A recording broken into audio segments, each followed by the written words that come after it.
ಎಷ್ಟು ದಿನ ಧರೆಯೊಳಗೆ ಬಾಳ್ದರೂ ನಷ್ಟವಾಗದೆ ನಿಲ್ಲದೀತನು. ಈ ಶರೀರಗಳು, ತನು ಅಂದರೆ ಶರೀರಗಳು ಎಷ್ಟು ದಿವಸ ಬಾಳಿದರೂ ಕೂಡ 100 ವರ್ಷ ಬಾಳಲಿ. ಇನ್ನೂ ಕೆಲವರು ಅದಕ್ಕೂ ಅಧಿಕವಾಗಿ ಬದುಕ್ತಾರೆ, ಏನು ಪ್ರಯೋಜನವಿಲ್ಲ. ನಿನ್ನೆ ತಾನೇ ಪೇಪರಲ್ಲಿ ಬಂದಿತ್ತು, ಯಾವುದೋ ದೇಶದಲ್ಲಿ 116 ವರ್ಷದ ಮಹಿಳೆ ಸತ್ರು ಅಂತ. 116 ವರ್ಷ ಬಾಳಿದರೂ ಕೂಡ ನಾಶವಾಗ್ತದೆ. ಅಷ್ಟರಲ್ಲಿ ಏನಾದರೂ ಅವರು ಗುರುಗಳನ್ನು ಆಶ್ರಯಿಸಿ ತಾನ್ಯಾರು ಅಂತಕ್ಕಂಥ ತನ್ನ ಆತ್ಮಸ್ವರೂಪದ ಪರಿಚಯ ಮಾಡಿಕೊಂಡಿದ್ದರೆ ಅವರು ಜನ್ಮರಾಹಿತ್ಯವಾಗಿ ಈ ಜನನ ಮರಣಾತ್ಮಕವಾಗಿರ್ತಕ್ಕಂಥ ಸಂಸಾರದಿಂದ ಬಿಡುಗಡೆಯಾಗ್ತಾರೆ, ಮೋಕ್ಷವನ್ನು ಪಡ್ಕೊಳ್ತಾರೆ. ಅದರ ಹೊರತು ಪಾರಮಾರ್ಥ ವಿಚಾರವನ್ನು ತಿಳಿಯದು ಅಂತ ಇದಕ್ಕೆ ಹೆಸರು, ತನ್ನನ್ನು ತಾನು ತಿಳಿಯತಕ್ಕಂಥದ್ದಕ್ಕೆ. ಅದು ಬಿಟ್ಟು 100,000 ದೇಹಗಳಲ್ಲಿ ಎತ್ತಿದರೂ ಘೋರವಾದ ತಪಸ್ಸನ್ನೇ ಮಾಡಿದರೂ ಕೂಡ ತೋರದ ಆತ್ಮಾನಂದ. ಆನಂದಗಳಲ್ಲಿ ಶಾಶ್ವತವಾದದ್ದು ಮೋಕ್ಷವನ್ನು ಉಂಟು ಮಾಡ್ತಕ್ಕಂಥದ್ದು ಯಾವುದಪ್ಪ ಅಂದರೆ ಆತ್ಮಾನಂದ. ತನ್ನ ಆತ್ಮವನ್ನು ತಾನು ತಿಳ್ಕೊಂಡು ಯಾರು ಈ ಜೀವನವನ್ನು ಸಾಗಿಸ್ತಾ ಇರ್ತಾರೆಯೋ ಅವರಿಗೆ ಯಾವುದರಲ್ಲೂ ದುಃಖವಿಲ್ಲ. ಇಹಲೋಕದ ದುಃಖಗಳು ಬರಬಹುದು, ಹೋಗಬಹುದು. ಅದು ಅಜ್ಞಾನಿಗೂ ಬಂದು ಹೋಗ್ತದೆ, ಜ್ಞಾನಿಗೂ ಬಂದು ಹೋಗ್ತದೆ. ಅಜ್ಞಾನಿ ಅದಕ್ಕೋಸ್ಕರವಾಗಿ ಬಡದಾಡಿ ಅಯ್ಯೋ ಅಪ್ಪ ಕೆಟ್ಟೆ ಅಂತಾನೆ. ಆದರೆ ಜ್ಞಾನಿಯಾಗಿರ್ತಕ್ಕಂಥವನು ಈ ಒಂದು ಅನಾತ್ಮಗಳ ಸ್ವರೂಪವೇ ಇಷ್ಟು, ಇವು ಹುಟ್ಟುತ್ತವೆ, ಬೆಳೀತವೆ, ರೋಗ ರುಜಿನಗಳಿಗೆ ತುತ್ತಾಗ್ತವೆ, ಸತ್ತು ಹೋಗ್ತವೆ. ಇದನ್ನು ಯಾರೂ ತಪ್ಪಿಸೋಕ್ಕಾಗಿಲ್ಲ. ನಾವಾಗಲಿ ನೀವಾಗಲಿ ಪ್ರಪಂಚದ ಯಾರೂ ಕೂಡ ಇದನ್ನು ತಪ್ಪಿಸ್ಕೊಳಕ್ಕೆ ಸಾಧ್ಯವಾಗಿಲ್ಲವಾದ್ದರಿಂದ ನೀವು ನಿಮ್ಮ ಸ್ವಸ್ವರೂಪವನ್ನು ತಿಳ್ಕೊಬಿಡಿ. ಎಷ್ಟು ದಿನ ಧರೆಯೊಳಗೆ ಬಾಳಿದರೂ ನಷ್ಟವಾಗದೆ ನಿಲ್ಲದೀತನು. ಇಷ್ಟೇ ಕೊನೆ ತೀರ್ಮಾನ. ನಾಶವಾಗದೆ ಇರೋದೇ ಇಲ್ಲ ಶರೀರಗಳು. ಅಂಥ ಶರೀರವು ನಾಶವಾಗುವುದರೊಳಗಾಗಿ ನಿಮ್ಮ ನಿಜವಾದಂಥ ನಿಮ್ಮ ಆತ್ಮತತ್ವವನ್ನು ತಿಳ್ಕೊಳ್ಳಿ. ಆತ್ಮತತ್ವವೇ ಶಾಶ್ವತವಾಗಿರ್ತಕ್ಕಂಥದ್ದು. ಈ ಪ್ರಪಂಚ ಎಲ್ಲವೂ ನಾಶವಾಗ್ತದೆ. ಅದೆಷ್ಟೇ ಸುಂದರವಾದ ವಸ್ತುವಾಗಿರಲಿ, ಸುಂದರವಾದ ಪುರುಷನಾಗಿರಲಿ, ಸುಂದರವಾದ ಸ್ತ್ರೀಯಾಗಿರಲಿ, ಅವರು ಬರ್ತಾ ಬರ್ತಾ ಬರ್ತಾ ವಯೋವೃದ್ಧರಾಗ್ತಾ ಎಲ್ಲ ಕುರೂಪವಾಗ್ತಾರೆ. ಕುರೂಪವಾಗಿ ಹಂಗೆ ಇರೋಣ ಅಂತ ರೋಗಗಳನ್ನು ಅನುಭವಿಸ್ಕೊಂಡು, ಚಿಂತೆಗಳನ್ನು ಅನುಭವಿಸ್ಕೊಂಡು ಹಂಗೂ ಇರೋಕ್ಕಾಗಲ್ಲ, ನಾಶವಾಗ್ತವಪ್ಪ. ಇದರಿಂದ ನೀನು ಈ ಜನ್ಮದಲ್ಲಿ ನೀನು ಪಡೆಯಬೇಕಾದಂಥ ಮುಖ್ಯವಾದ ಒಂದು ವಿದ್ಯೆ ಯಾವುದು ಅಂದರೆ ಆತ್ಮವಿದ್ಯೆ. ಅದನ್ನು ನೀನು ತಿಳ್ಕೋ, ಗುರುಗಳನ್ನು ಆಶ್ರಯಿಸಿ. ಆವಾಗ ನಿನ್ನ ಜನ್ಮ ಸಾರ್ಥಕವಾಗ್ತದೆ ಅಂತೇಳಿ ಮಹನೀಯರು ಹೇಳ್ತಾ ಇದ್ದಾರೆ.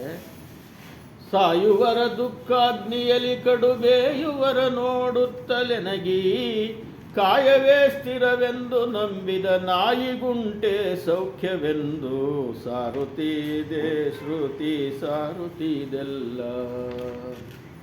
ಸಾಯುವರನ್ನು ನೋಡಿದ್ರಿ, ಆ ಸಾವಿನ ಮನೆಯಲ್ಲಿ ದುಃಖಾಗ್ನಿಯಲ್ಲಿ ಬಿದ್ದು ಒದ್ದಾಡಿ ಅಯ್ಯೋ ಓದ್ಯಾ ಬಂದ್ಯಾ ಅಂತ ಅಳೋರನ್ನು ನೋಡಿದ್ರಿ. ನೀವು ಹೋಗಿ ಅವರಿಗೆ ಮಣ್ಣು ಹಾಕಿದ್ರಿ ಅಥವಾ ಅಗ್ನಿ ಸ್ಪರ್ಶ ಮಾಡಿ ಬಂದ್ರಿ. ಅಲ್ಲಿ ಅಂದ್ಕೊಂಡ್ರಿ ಅಯ್ಯೋ ಯಾರಿಗೇನು ಶಾಶ್ವತಪ್ಪ, ಇವತ್ತು ಅವ್ರು ಹೋದ್ರು ನಾಳೆ ನಾವು ಹೋಗ್ತೀವಿ ಅಂತ ಅಂದ್ಕೊಂಡ್ರಿ ಅಷ್ಟೇ. ಅದು ವಾಪಸ್ ಮನೆಗೆ ಬರೋದ್ರೊಳಗಾಗಿ ಸ್ಮಶಾನ ವೈರಾಗ್ಯ ಮರ್ತೋಯ್ತು. ಮತ್ತೆ ಇದೇ ರೆಡ್ಡೊಚ್ಚೆ ಮೊದಲೆತ್ಕೋ, ಇದೇ ಮಾಡ್ತಾ ಇದ್ದೀರಾ. ಆದ್ದರಿಂದ ಸಾಯುವರ ದುಃಖಾಗ್ನಿಯಲ್ಲಿ ಕಡು ಬೇಯುವರ ನೋಡುತ್ತಾ ಎನಗಿ, ಕಾಯವೇ ಸ್ಥಿರವೆಂದು ನಂಬಿಹ ನಾಯಿ ಅಂತೇಳಿ ಬೈದಿದ್ದಾರೆ ಮಹಾತ್ಮರು ಅಂಥವ್ರನ್ನೆಲ್ಲ. ನೀನು ಮಾನವನಲ್ಲ, ಮಾನವನಾದರೆ ಅಲ್ಲಿ ಏನು ನಡೀತು, ಆ ದುಃಖ ಏನು, ಆ ಮೃತ್ಯು ಏನು, ಅದನ್ನು ನಾನು ಅನುಭವಿಸ್ಬೇಕಾಗ್ತದೆ, ಈ ದೇಹನೂ ಕೂಡ. ಅದಕ್ಕೆ ಅದನ್ನು ಬಿಡಿಸ್ಕೊಳ್ತಕ್ಕಂಥ ಒಂದು ಮಾರ್ಗ ಇದೆ. ಯಾವುದು ಆ ಮಾರ್ಗ ಅಂದರೆ ಸತ್ಯನಾಮ. ಸತ್ಯವನ್ನು ತಿಳ್ಕೊಂಡ್ಬಿಡು ನೀವು. ಸತ್ಯ ಒಂದು ಇದೆ ಜಗತ್ತಿನಲ್ಲಿ, ಅದು ಎಲ್ಲರಲ್ಲೂ ಇದೆ. ಆ ಸತ್ಯವೇ ನೀನು, ಆ ಸತ್ಯವೇ ನಿನ್ನ ಆತ್ಮ. ಅಂಥ ಆತ್ಮ ಸತ್ಯವನ್ನು ತಿಳಿದೇ ಹೋದರೆ ನೀನು ಎಂದಿಗೂ 100,000 ಜನ್ಮಗಳನ್ನು ಎತ್ತಿದರೂ 100,000 ಜನ್ಮಗಳಲ್ಲಿ ಹುಟ್ಟಿ ಸಾಯೋದು ಅಂದರೆ ಸಾಮಾನ್ಯವಾದ ಕಷ್ಟವೇನದು? ಒಂದು ಜನ್ಮದಲ್ಲಿ ಹುಟ್ಟಿ ಸಾಯಬೇಕಾದ್ರೆ ಎಷ್ಟೋ ಕಷ್ಟಗಳು, ಎಷ್ಟೋ ದುಃಖಗಳು, ಎಷ್ಟೋ ರೋಗಗಳು ಅನುಭವಿಸಿ ಕಡೆಗೆ ದುಃಖದಲ್ಲಿಯೇ ಸಾಯ್ತಾ ಇದ್ದಾನೆ ಮಾನವ. ಯಾರೋ ತತ್ವವನ್ನು ನಿರ್ಧರಿಸಿರ್ತಕ್ಕಂಥ ಗುರುಪುತ್ರರಾಗಿರ್ತಕ್ಕಂಥವರು ಈ ಮೃತ್ಯು ನನಗಲ್ಲ, ನಾನು ಆತ್ಮಸ್ವರೂಪನಿದ್ದೇನೆ, ನಾನಲ್ಲದ ಪಂಚಭೂತಗಳಿಂದ ಆಗಿರ್ತಕ್ಕಂಥ ಈ ದೇಹಕ್ಕೆ ಮೃತ್ಯುವೇ ಹೊರತು ನನಗಲ್ಲ ಅಂತಕ್ಕಂಥ ಸತ್ಯವನ್ನು ನಿರ್ಧರಿಸಿರ್ತಾರೆ ಅವರು. ಆ ಪುಣ್ಯವಂತರು ಅವರ ಮೃತ್ಯು ದುಃಖವನ್ನು ಕೂಡ ಲೆಕ್ಕಿಸೋದಿಲ್ಲ. ಮೃತ್ಯುವೇ ನನಗಿಲ್ಲ, ನಾನು ಸಾಯೋನೇ ಅಲ್ಲ ಅಂತಾರವರು. ಯಾಕೆ ಸಾಯೋರಲ್ಲ? ಅವರು ಸ್ವರೂಪ ಆತ್ಮಸ್ವರೂಪ, ದೇಹ ಸ್ವರೂಪವಲ್ಲ. ಈ ದೇಹ ದೃಶ್ಯ ನಾಶವಾಗೇ ಆಗ್ತದೆ. ಯದೃಶ್ಯಂ ತನ್ನಷ್ಟಂ, ಯಾವ್ಯಾವುದು ದೃಶ್ಯವೋ, ದೃಶ್ಯ ಅಂದರೆ ನಮ್ಮ ಕಣ್ಣುಗಳಿಗೆ ಕಾಣೋದು, ನಮ್ಮ ಇಂದ್ರಿಯಗಳಿಗೆ ಗೋಚರವಾಗೋದು, ಯಾವುದಾದ್ರೂ ಉಳಿತದ? ಯಾವುದು ಉಳಿಯಲ್ಲ. ಕಡೆಗೊಂದು ಕಾಲಕ್ಕೆ ಈ ಭೂಮಿನೇ ಉಳಿತದೋ ಇಲ್ಲೋ ಗೊತ್ತಿಲ್ಲ. ಗ್ರಹಗಳು ಒಂದಕ್ಕೊಂದು ಏನಾದರೂ ವ್ಯತ್ಯಾಸ ಆಗಿ ಬಡಿದಾಡಿದರೆ ಗ್ರಹಗಳೇ ನಾಶವಾಗ್ತವೆ. ಅಂಥ ಒಂದು ದೃಶ್ಯ ಈ ನಮ್ಮ ದೇಹ ಇನ್ನೆಲ್ಲಿಂದ ನಾಶವಾಗದೇ ಇರ್ತದೆ. ಇದನ್ನು ತಿಳ್ಕೋಬೇಕು. ತಿಳ್ಕೊಂಡು ಅದನ್ನು ನಮ್ಮಲ್ಲಿ ಭದ್ರಪಡಿಸ್ಕೊಂಡು ಇಟ್ಕೊಂಡಿರ್ಬೇಕು. ಆಮೇಲೆ ಬರೋದೆಲ್ಲ ಬರಲಿ, ಬಂದದ್ದೆಲ್ಲ ಬರಲಿ, ಗೋವಿಂದನ ದಯೆ ಇರಲಿ ಎಂದರು ಭಕ್ತರು. ನಮಗೂ ಬಂದದ್ದೆಲ್ಲ ಬರಲಿ, ನಮ್ಮ ಆತ್ಮ ಸ್ವರೂಪವನ್ನು ನಮ್ಮಲ್ಲಿ ಗಟ್ಟಿಯಾಗಿರಲಿ. ಆಮೇಲೆ ಏನು ಆಗ್ತದೆ? ಯಾರೂ ಬದುಕೋದಿಲ್ಲ. ಅಮೇರಿಕಾದ ಅಧ್ಯಕ್ಷನೂ ಬದುಕಿರೋದಿಲ್ಲ, ಭಾರತ ದೇಶದ ಅಧ್ಯಕ್ಷರು ಇರೋದಿಲ್ಲ, ಬಡವನು ಭಿಕ್ಷುಕನೂ ಇರೋದಿಲ್ಲ, ನಮ್ಮ ಶರೀರಗಳು ಇರೋದಿಲ್ಲ. ಇದಕ್ಕೇನು ಮಾಡಬೇಕು? ಎಲ್ಲಿ ಸತ್ಸಂಗ ನಡೀತದೋ ಅಲ್ಲಿಗೆ ಹೋಗಬೇಕು, ಅಲ್ಲಿ ವಿಚಾರ ತಿಳ್ಕೋಬೇಕು. ಅಲ್ಲಿ ನಾವು ಅದೇ ನಮ್ಮ ನಿಜವಾದ ಸೊತ್ತು ಅಂತೇಳಿ ಮಹನೀಯರು ಹೇಳ್ತಾ ಇದ್ದಾರೆ. ಅಂತಹ ಸೊತ್ತನ್ನು ತಿಳಿಯಕ್ಕೆ ಬಂದಿರತಕ್ಕಂಥ ಕೆಲವೇ ಜನ ಪುಣ್ಯಾತ್ಮರು ಬರ್ತಾರೆ, ಜಾಸ್ತಿ ಜನ ಬರೋದಿಲ್ಲ. ಏನೋ ತಮಟೆ ಹೊಡಿಸಿ ಅಲ್ಲೇನೋ ದೊಡ್ಡದಾಗಿ ಲೈಟ್ ಅರೇಂಜ್ಮೆಂಟ್ ಮಾಡವ್ರೆ, ಏನು ನಡೀತದೆ ಅಂದರೆ ಅಲ್ಲಿಗೆ ಓಡೋತಾರೆ. ಎಲ್ಲ ಏನು ಪ್ರಯೋಜನವಿಲ್ಲ. ಇಲ್ಲಿ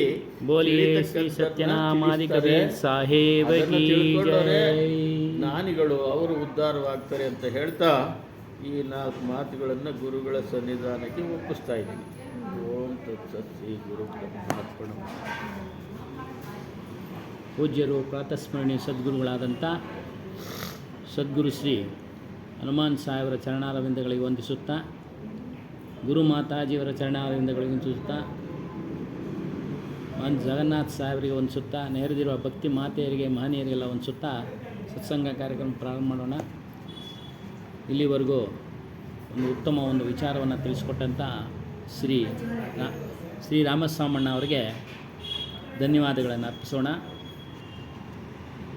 ನಾನೊಂದು 15 ನಿಮಿಷ ತಿಳಿಸಿದ್ದೀನಿ, ನಂತರ ಮಹನ್ ಸಾಹೇಬರು ತಿಳಿಸ್ತಾರೆ. ಮಾಯೆ ಬಗ್ಗೆ ಬರುತ್ತಮ್ಮ, ಶಬ್ದ ಬರುತ್ತೆ ಪ್ರಾರಂಭದಲ್ಲಿ ಹಾಗೇ. ಆಮೇಲೆ ಈ ನಲ್ಲಿನಲ್ಲಿ ನೀರು ಬರುತ್ತೆ, ಬರುವಾಗ ಬರೀ ಗಾಳಿ ಶಬ್ದನೇ, ಆಮೇಲೆ ನೀರು ಬರುತ್ತೆ.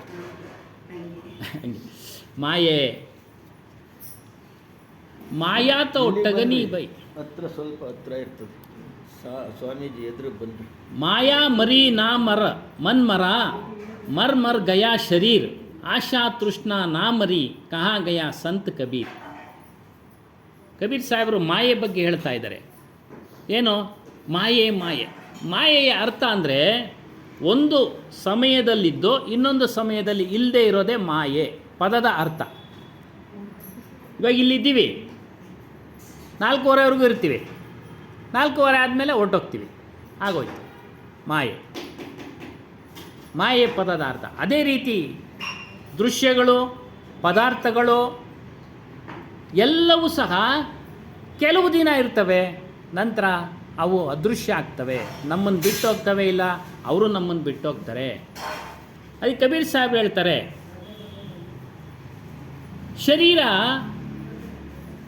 ಹುಟ್ತಾ ಇದೆ, ಸಾಯ್ತಾ ಇದೆ, ಹುಟ್ತಾ ಇದೆ, ಸಾಯ್ತಾ ಇದೆ. ಆದರೆ ಮಾಯೆ ಅನ್ನೋದು ಸಾಯಲಿಲ್ಲ ನೋಡಿ. ಮಾಯೆ ಅನ್ನೋದು ಸಾಯಲಿಲ್ಲ ಅಂದರೆ ಪದಾರ್ಥಗಳು, ದೃಶ್ಯಗಳು ಯಾವೂ ಸಾಯಲಿಲ್ಲ. ಮುಂದಿನ ಜನ್ಮ ಮನುಷ್ಯ ಜನ್ಮ ಬಂತು, ಆವಾಗ ಬೇರೆ ಋಣಾನು ಸಂಬಂಧ, ಅವಾಗೆ ಬೇರೆ ಪರಿವಾರ, ಬೇರೆ ಹೆಂಡತಿ, ಬೇರೆ ಗಂಡ, ಬೇರೆ ರೀತಿಯ ಮಕ್ಕಳು. ಈ ಜನ್ಮದಲ್ಲ ಒಳ್ಳೆ ಮಕ್ಕಳು ಸಿಕ್ಬಿಟ್ರು ನಮಗೆ, ಬುದ್ಧಿವಂತ ಮಕ್ಕಳು ಸಿಕ್ಬಿಟ್ರು. ಮತ್ತೆ ಮುಂದಿನ ಜನ್ಮದಲ್ಲಿ ಅದು ಏನು ಯಾವಾಗ ಬರುತ್ತೋ ಏನೋ ಗೊತ್ತಿಲ್ಲ, ಮನುಷ್ಯ ಜನ್ಮ, ಆಗ ಬೇರೆ ಬೇರೆ ದೃಶ್ಯಗಳು, ಬೇರೆ ಬೇರೆ ಪದಾರ್ಥಗಳು. ನಾವು ಸಣ್ಣ ಹುಡುಗರಲ್ಲೂ ರೇಡಿಯೋ ನೋಡ್ತಾ ಇದ್ವಿ, ಇವಾಗ ರೇಡಿಯೋನೇ ಇಲ್ಲ ನೋಡಿ, ರೇಡಿಯೋನೇ ಇಲ್ಲ. ಒಂದು ಉದಾಹರಣೆ, ಮಾಯಾ ಹೋಯ್ತು, ಅದ್ರ ಸಮಯ ಮೀರ್ತು, ಅದು ಹೋಯ್ತು, ಬೇರೆ ಬಂದುಬಿಡ್ತು. ಅದ್ರ ಮೇಲೆ ಟಿ ವಿ ಬಂದುಬಿಡ್ತು. ಅದ್ರ ಜೊತೆಗೆ ಕೈನಾಗ ಮೊಬೈಲ್ಗಳು ಬಂದುಬಿಟ್ವು, ಅದು ಕೈನಾಗೆ ಮೊಬೈಲ್ಗಳು ಬಂದುಬಿಟ್ವು. ಅದಕ್ಕೆ ಅವ್ರು ಹೇಳಿರೋದು, ಜನ್ಮಗಳಂತೂ ಆಗ್ತಾನೇ ಇದೆ ಜೀವಿಗೆ, ಆತ್ಮನಿಗೆ. ಆದರೆ ಆ ಮಾಯೆ ಅನ್ನೋ ಒಂದು ಹೆಸರಿನ ಪದಾರ್ಥಗಳು, ದೃಶ್ಯಗಳು ಸತ್ತೋಗಲಿಲ್ಲ. ಮತ್ತು ಮನಸ್ಸು ಕೂಡ ಸಾಯಲಿಲ್ಲ. ನಮ್ಮ ಮನಸ್ಸು ಬಯಸಿದ್ದನ್ನೇ ಬಯಸ್ತಾ ಇರುತ್ತೆ, ಹೊಸ ಹೊಸ ವಿಚಾರಗಳನ್ನು ಕೇಳೋಕ್ಕೆ ಇಷ್ಟಪಡುತ್ತೆ.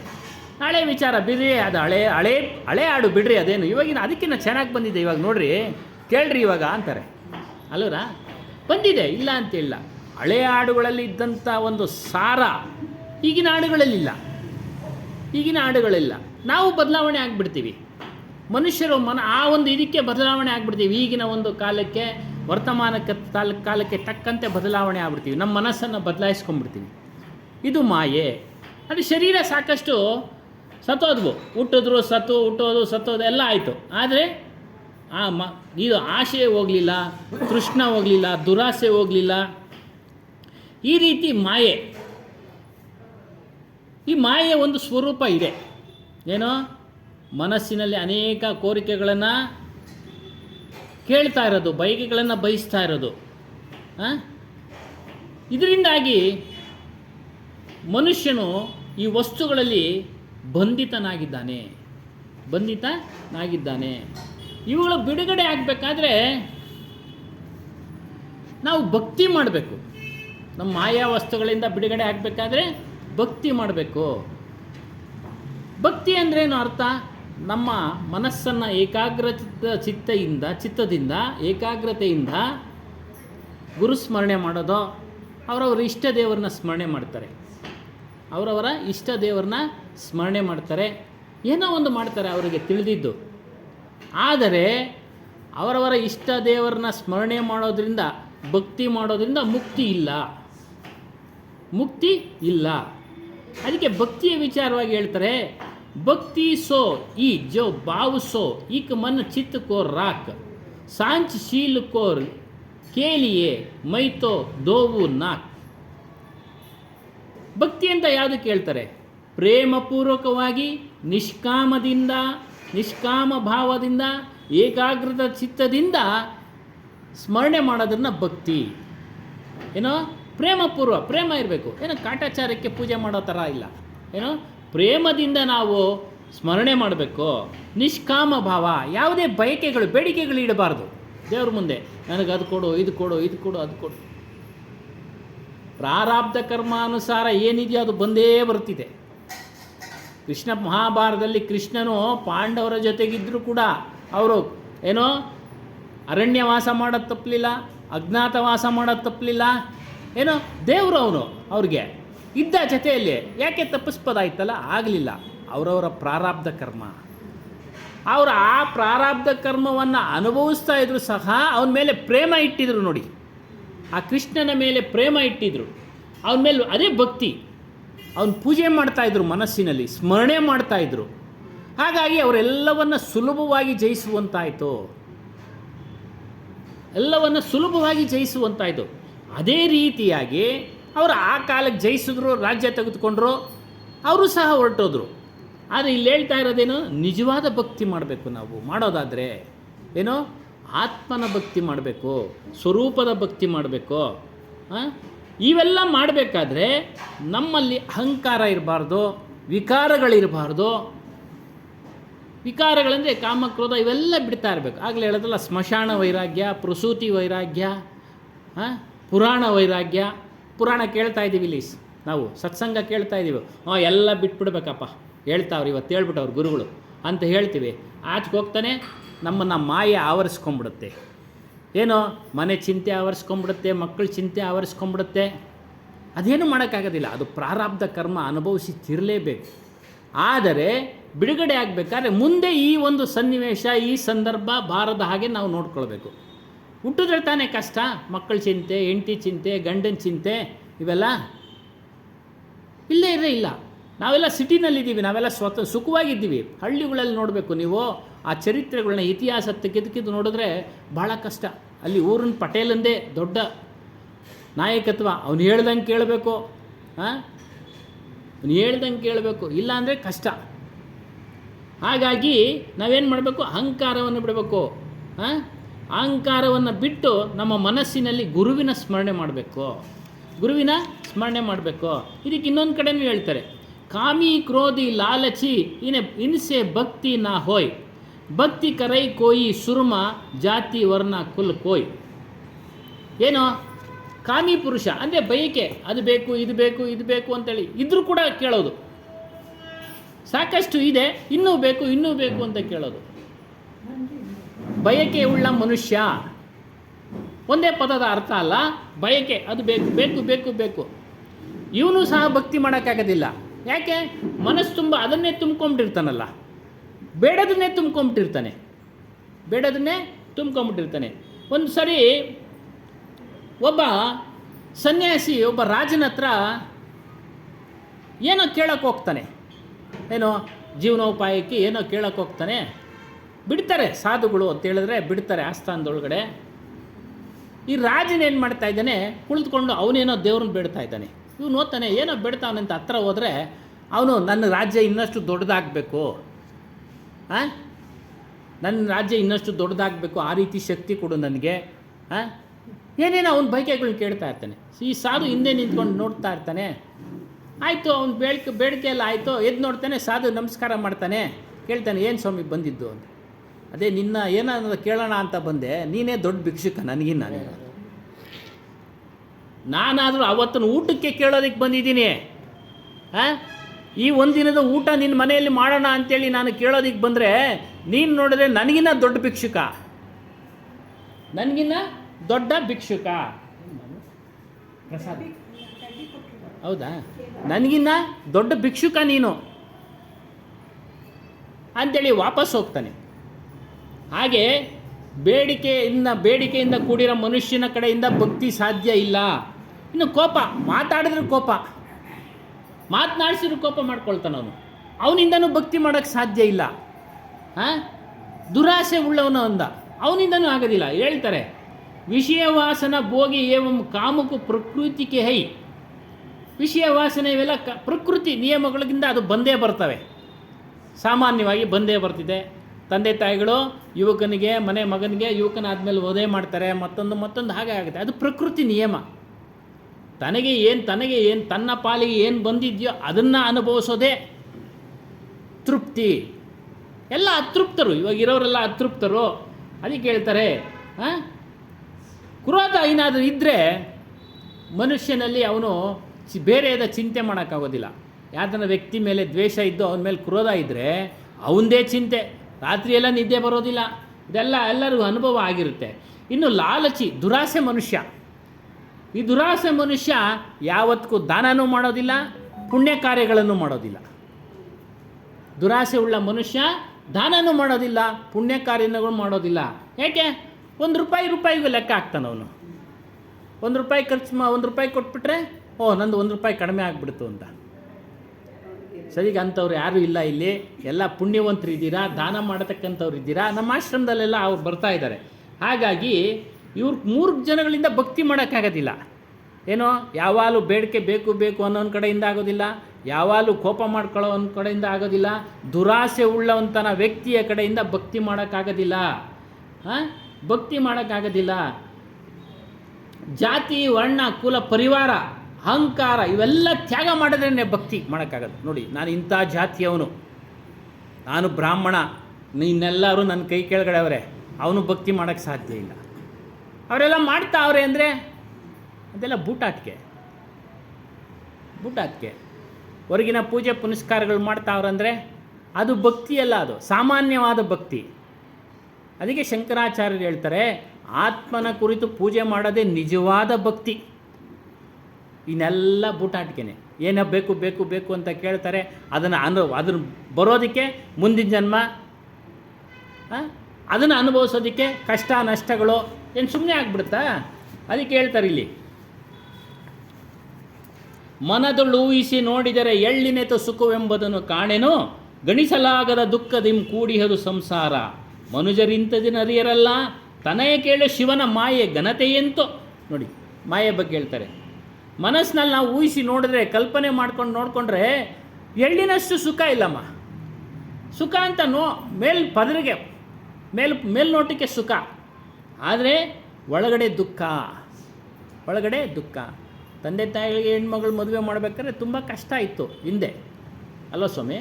ತುಂಬ ಕಷ್ಟ ಇತ್ತು. ಬೇರೆಯವ್ರಿಗೆ ಮದುವೆ ಅಂತೆ, ಅವ್ರ ಮನೆಗೆ ಮದುವೆ ಅಂತೆ. ಇವ್ರ ಮನೆಗೆ ಕಷ್ಟ ಹೆಂಗೆ ಗೊತ್ತು ಅಲ್ವರಾ? ಈ ರೀತಿಯಾಗಿ ದುಃಖದಿಂದ ಕೂಡಿದೆ. ಅದಕ್ಕೆ ಇದೆಲ್ಲ ಮಾಯೆ, ಆಗಲೇ ಹೇಳ್ದಂಗೆ ಮಾಯೆ.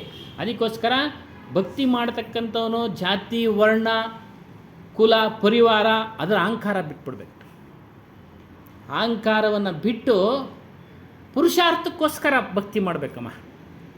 ಪುರುಷಾರ್ಥಕ್ಕೋಸ್ಕರ ನಾವು ಪುರುಷಾರ್ಥ ಅಂದರೆ ನಮ್ಮ ಮೋಕ್ಷದ ಸಾಧನೆಗೆ, ಅದೇ ಪುರುಷಾರ್ಥ, ನಿಜವಾದ ಪುರುಷಾರ್ಥ. ಪುರುಷ ಪ್ಲಸ್ ಅರ್ಥ. ಪುರುಷ ಅಂದರೆ ಗಂಡಸು ಅಂತ ಅರ್ಥ ಅಂದರೆ ಗಳಿಸೋದು. ಆ ಎರಡು ಸೇರಿಸಿ ಪುರುಷಾರ್ಥ. ನಿಜವಾದ ಪುರುಷಾರ್ಥ ಯಾವುದು ಅಂದರೆ ಸ್ತ್ರೀಯರಾಗಲಿ ಪುರುಷರಾಗಲಿ ನಪುಂಸಕರಾಗಲಿ ಆಗಲಿ ಹೇಳ್ದಂಗೆ ಸ್ವರೂಪವನ್ನು ತಿಳಿಯೋದು, ಆತ್ಮನನ್ನು ತಿಳಿಯೋದು. ಅದನ್ನೆಲ್ಲ ಆಗಲಿಂದ ಮಾಡ್ಕೊಂಬಂದ್ಬಿಟ್ಟಿದ್ದೀವಿ. ಏನೋ ದೇವಿ ದೇವತಾದಿಗಳ ಭಕ್ತಿನ ಅನೇಕ ವರ್ಷಗಳಿಂದ ಮಾಡ್ಕೊಂಬಂದ್ಬಿಟ್ಟಿದ್ದೀವಿ. ಅದ್ರ ಫಲ ಅನುಭವಿಸೋಕ್ಕೆ ಮತ್ತೆ ಹುಟ್ಟಿದ್ದೀವಿ. ದೇಹ ಪಡೆದವ್ರು ಯಾರಾದರೂ ಸುಖವಾಗಿದ್ದಾರಾ? ಯಾರೂ ಇಲ್ಲ. ಯಾರಾದರೂ ಸುಖವಾಗಿದ್ದಾರಾ ನೋಡಿ? ಆಗಲೇ ಹೇಳಿದ್ರು ರಾಷ್ಟ್ರಪತಿನೂ ಸಾಯಬೇಕು. ಅಮೇರಿಕದ ರಾಷ್ಟ್ರಪತಿ ನಿನ್ನೆ ಸತ್ತೋದ್ರು. ಅವನ ಹೆಸರು ಜಾನ್ ಕ್ಲಿಂಟನೋ ಏನೋ 100 ವರ್ಷ 99 ವರ್ಷ ಆ ವ್ಯಕ್ತಿಗೆ. ಅದು ಸತ್ತೋದ. ಯಾರೇ ಆಗಲಿ ದೇಹ ಅಂತ ಪಡೆದ ಮೇಲೆ ಅವನು ಸಾಯಲೇಬೇಕು. ಜ್ಞಾನಿ ಆಗಲಿ, ಅಜ್ಞಾನಿ ಆಗಲಿ, ರಾಜನಾಗಲಿ, ರಾಷ್ಟ್ರಪತಿ ಆಗಲಿ, ಯಾರೇ ಆಗಲಿ ಹೇಳ್ದಂಗೆ ಭಿಕ್ಷುಕನಾಗಲಿ, ಒಟ್ಟಾರೆ ಅದನ್ನು ಅವುಗಳ ಹುಟ್ಟು ಸಾವಳ ಬಂಧನದಿಂದ ಬಿಡುಗಡೆ ಮಾಡ್ಕೊಳ್ಳೋಕ್ಕೆ ಯಾವ ಭಕ್ತಿ ಮಾಡಬೇಕು? ಆತ್ಮನ ಭಕ್ತಿ ಮಾಡಬೇಕು, ಸ್ವರೂಪದ ಭಕ್ತಿ ಮಾಡಬೇಕು. ಹಾಗಾಗಿ ನಾವೆಲ್ಲರೂ ಸ್ವರೂಪದ ಭಕ್ತಿ ಮಾರ್ಗ ಕಡೆ ಹೋಗೋಣ. ಮುಂದುವರೆದು ಇನ್ನು ಮಹಂತ ಜಗನ್ನಾಥ ಸಾಹೇಬರು ತಿಳಿಸ್ಕೊಡ್ಬೇಕಾಗಿ ಅವರಲ್ಲಿ ಪ್ರಾರ್ಥನೆ ಮಾಡ್ತಾ ಇದ್ದೀನಿ. ಬೋಲಿಯೇ ಶ್ರೀ ಸತ್ಯನಾಮಾದಿ ಕಬೀರ್ ಸಾಹೇಬ್ ಕಿ ಜೈ, ಸದ್ಗುರು ಶ್ರೀ ಹನುಮಾನ್ ಸಾಹೇಬ್ ಕಿ ಜೈ, ಗುರು ಮಾತಾಜಿ ಕಿ ಜೈ. ದೀನಬಂಧು ಕರುಣಾ ಸಿಂಧು ವಿರಾಗ ಮೂರುತಿ ಬಾಲ ಬ್ರಹ್ಮಚಾರಿ ಜಿತೇಂದ್ರಿಯ ಪ್ರಾತಸ್ಮರಣೀಯ ಅಖಿಲ ವಿಶ್ವಬಂಧು ಶಿರೋಮಣಿ ಕರುಣಾಸಾಗರ ಕಲ್ಯಾಣದಾತ ಶ್ರೀ ಕಬೀರ ಕೃಪಾಲ ಹೃದಯ ಸುಮನ್ ಕೋ ಗುತ್ತಕರ್ ಅರ್ಪಣಯ ಜೈಮಾಲಾ ಭವಭಂಜನ ದುಃಖ ಗಂಜನ ಅಮರ ಕರ್ಣ ಶರೀರಂ ಆದಿಯುಗಾದಿ ಆಪಹೋ ಅದಲ್ ಕಬೀರ್ ಸತ್ಯನಾಮ ಸತ್ಯ ಸುಕೃತ ಆದಿ ಅದಲಿ ಅಜರ ಚಿಂತ್ಯ ಪುರುಷ ಮುನೀಂದ್ರ ಕರುಣಾಮಯೇ ಸುರತ ಜೋಗ ಸಂತಾಯನದ ನಿಧರ್ಮದಾಸ ಚೂಡಾಮಣಿ ನಾಮ ಮುಕ್ತಾಮಣಿ ನಾಮ ಸುದರ್ಶನ ನಾಮ ಕುಲಪತಿ ನಾಮ ಪ್ರಮೋದ ಗುರುಬಾಲಾ ಪೀರ ಕೇವಲ್ ನಾಮ ಅಮೋಲ ನಾಮ ಸುರತ್ಸನ್ನೇಹಿ ನಾಮ ಅಕ್ಕನಾಂ ಪಾಕನಾಂ ಪ್ರಕಟನಾಂ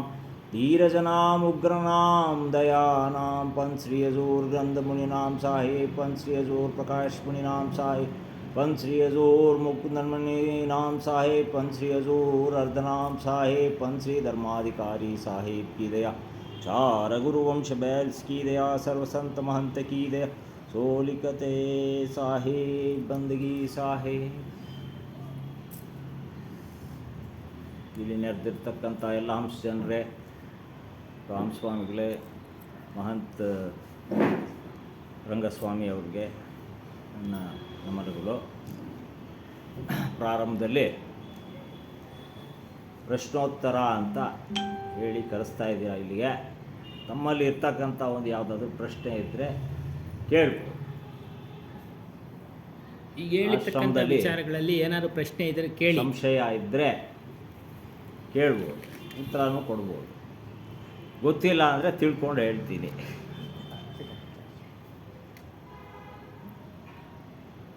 ಸಾಹೇಬ್ ಬಂದಿದೆ ಸಾಹೇಬ್, ಆತ್ಮ ಬೇರೆ ಪರಮಾತ್ಮ ಬೇರೆ.